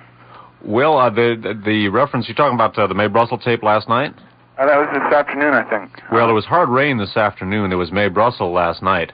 Okay, yeah, it was her offering the new caveats about the big computers in Texas. Yeah, there's a huge computer center. I've forgotten the name of the organization, but it's down in Austin, and it's going to be its head. I believe it's a corporation which has basically been it's closely affiliated with the federal government, and it is sort of a cooperative effort among a number of large data processing and computer companies. Its head is Bobby Inman, formerly, I believe, deputy director of the CIA and very closely affiliated with Task Force 157, which is a naval intelligence -CIA operation headed by Henry Kissinger, according to Penny Lernoux, and in her book In Banks We Trust, and notably one of the main operatives in Task Force 157, the aforementioned Edwin Wilson. Okay, and of course, data banks are something. I'm not a computer whiz, and so I can't really speak in an authoritative sense or in a hardcore technical sense, but it is very, very possible to access computers, and if you have computer information in one place, of course, it can be tied in with a computer operation somewhere else. One of the things to think about in that regard is the Western Goals Computer Bank, which there's a computer operation for Western Goals in Germany, and of course the thing that I was referring to before the break, the Los Angeles Police Department's formerly their Police Disorder Intelligence Division, the PDID, now their Anti-Terrorist Division, had been working notably with a fellow named Jay Paul and also Mr. Scheidecker, had been working very closely with Western Goals. And Western Goals is an extremely reactionary organization headed up by the late Larry McDonald formerly, and involving a number of different people, some Third Reich veterans, some Gestapo people. General Singlaub, I believe, is a member of Western Goals. I know that Roger Milliken, a director of W.R. Grace and a member of the Knights of Malta, is. It's a very far right-wing organization, and certainly those are two data banks to think about. Again, as far as correlating and accessing computers, I'm not really, those are two of the main organizations to think about. That huge computer operation down in down in Austin, rather, which is also the same place where the University of Texas is, and I know U of T has a huge computer education program going, which is also receiving funding.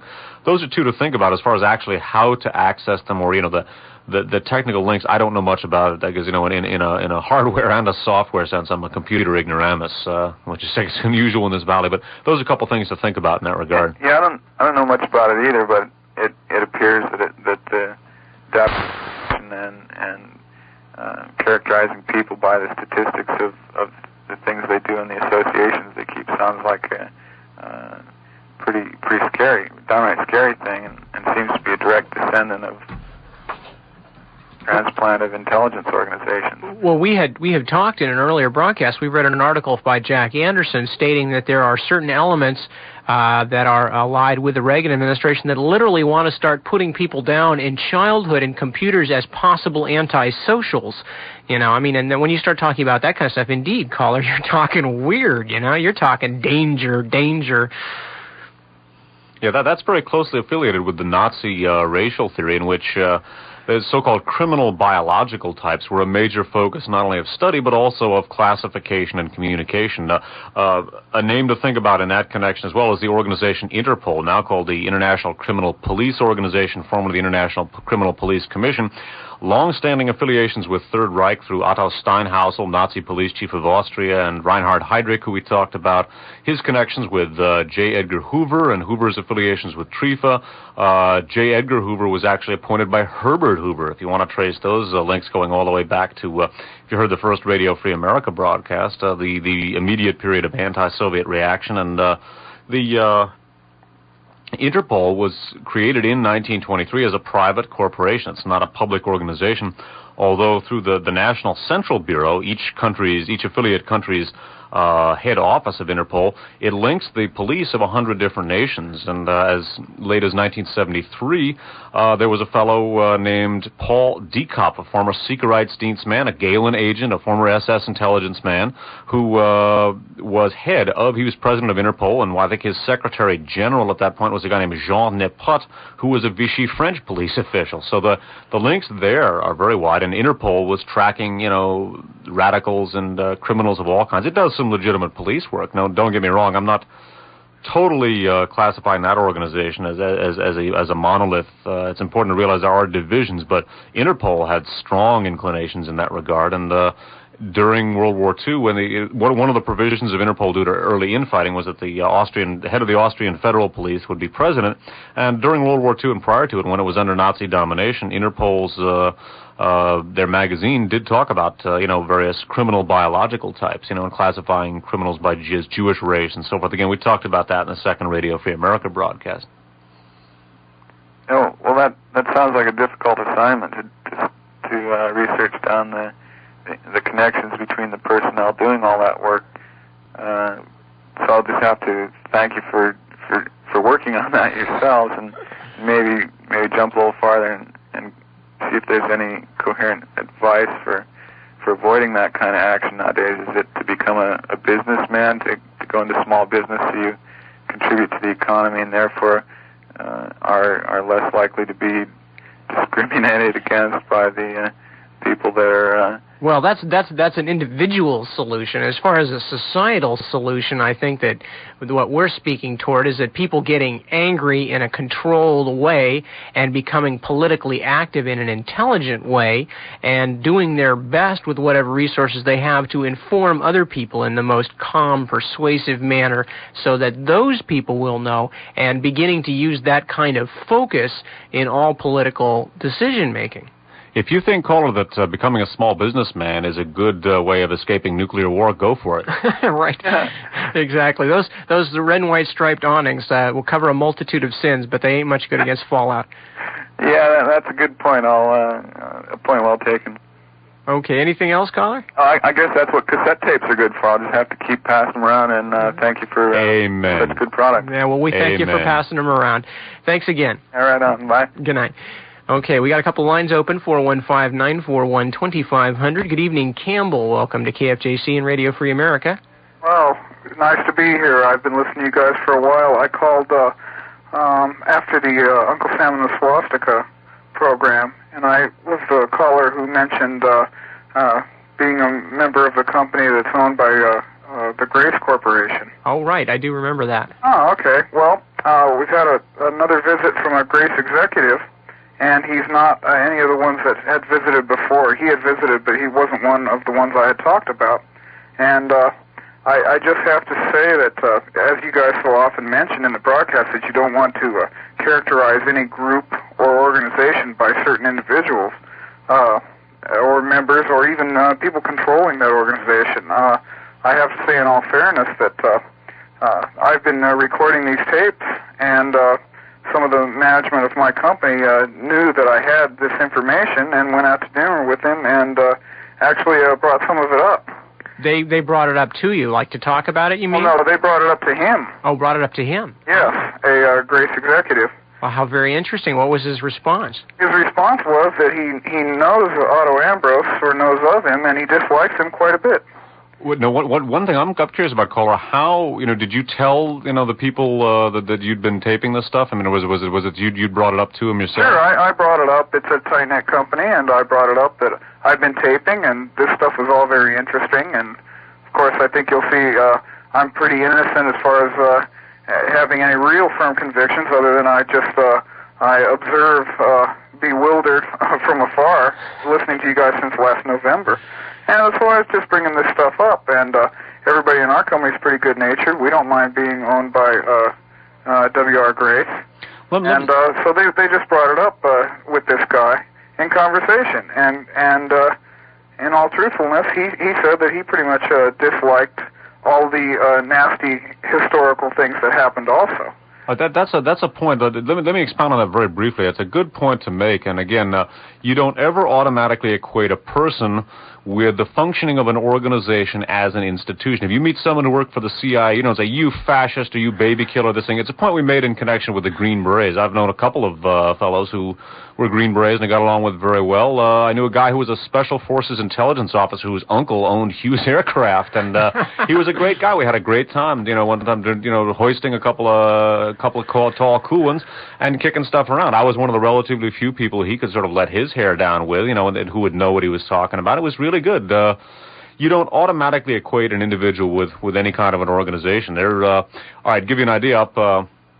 Up here at KFJC, we had a written offer from a former local coordinator for the John Birch Society, of which Larry McDonald was the head, to participate in the Guns of November. There's a fellow who belongs to the John Birch Society with whom I share research. I don't take truck with the organization as a whole, which I have no use for, but this guy seems to me a straight shooter, and he gives me great information, helps get me books that I don't have, and I give him some of my duplicates, and he's a frequent participator here on One Step Beyond and these other shows, or on Radio Free America, One Step Beyond, and the other call-in shows, and has routinely contributed great information. You wouldn't necessarily know. I mean, there are a few things that he's said from time to time that might clue you into the fact that he's affiliated with the Birch Society, but not in a doctrinaire sense. And he's a really good fellow. Now, you don't say, oh, you're affiliated with the John Birch Society. Well, you must be a fascist. I'm not going to talk to you. But it's just, you never equate an individual with an organization. That's why, the point we made was that a lot of American intelligence officers from various of the agencies came across some of these CIA Odessa connections and reported them to their superiors, and eventually they were squelched. Same thing with Britain. If you're gonna automatically equate a person with an organization, you're gonna make a mistake. Which was made a lot during the Vietnam War, in which returning veterans were called baby killers and so forth, and they were alienated, and a lot of them, on top of the scars of combat and so forth, bear the psychological scars of that to this day. So, I think I'm glad you brought that up, and I think it's a point, perhaps I run on a little too long, but I think it's a point that should be reinforced. You don't automatically assume that the person's cool either, but secrecy is the stuff of fascism, and that's why we encourage people to talk about this stuff, get the information out, Sure, and I think it's important, too, for just the overall, objectivity and consciousness of all the listeners, and I think it supports your points quite well, to understand that maybe you and most of your listeners are objective people and are not fanatic leftists or fanatic what do you call it, conspirator theorists. And rather, they're just logical thinking people, and they understand that there's a myriad of things that can come together. And a lot of these connections are maybe a chance or somehow a common denominator among things that different groups want, but aren't necessarily some giant master plan, but that one group hooks up with something they have in common with another group, and here we go, you know. Yeah, unfortunately, of the people who believe in simple answers to complex problems, we don't hang out with many of them. One of them happens to be president, which is a little nerve-wracking. You know? Yeah. You know, one thing along what you said, caller, well, we actually do have people from both the doctrinaire left and the doctrinaire right who listen to this broadcast regularly, because I'm just judging from the communications we get from time to time, and that, to me, there's nothing about this whole effort that I take more pride in than that fact. Maybe we're one of the very few things those two could agree about, you know, and of course most of the people, as you said, fall somewhere in between there, and are just trying to take that stuff up. That's why I blew my stack at this fellow, our caller, who calls himself the Gadfly. Right, I remember that. That was pretty entertaining. Well, the point is, he said, you know, basically, since you don't seem to trust Western sources, I'm going to read you from Stalin, which, as far as I was concerned, you know, I'm not going to go on about it.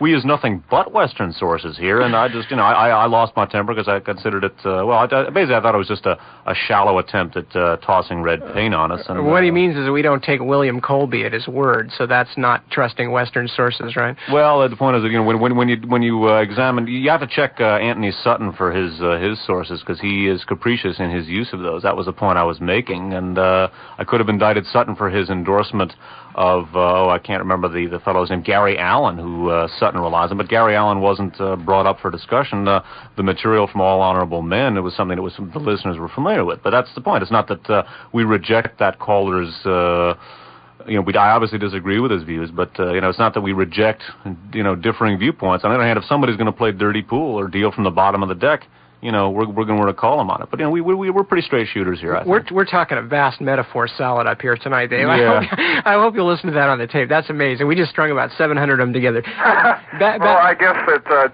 in the final synthesis, there's just no substitute for good hard work, and whether that's at your workplace or whether that's researching, it pays to do your homework and try to be authentic in describing and observing what's around you. Arbeit macht frei. Yeah, to make one last little point on that, as you said, at your workplace doing research, and this is something I feel very strongly about, there is no cure, there is no substitute for a little hard work in making decisions. And I think that that's where a lot of this stuff slides right past most people. Politics, you know, business as usual, people don't want to work at thinking about things before making decisions, like what they're going to vote for.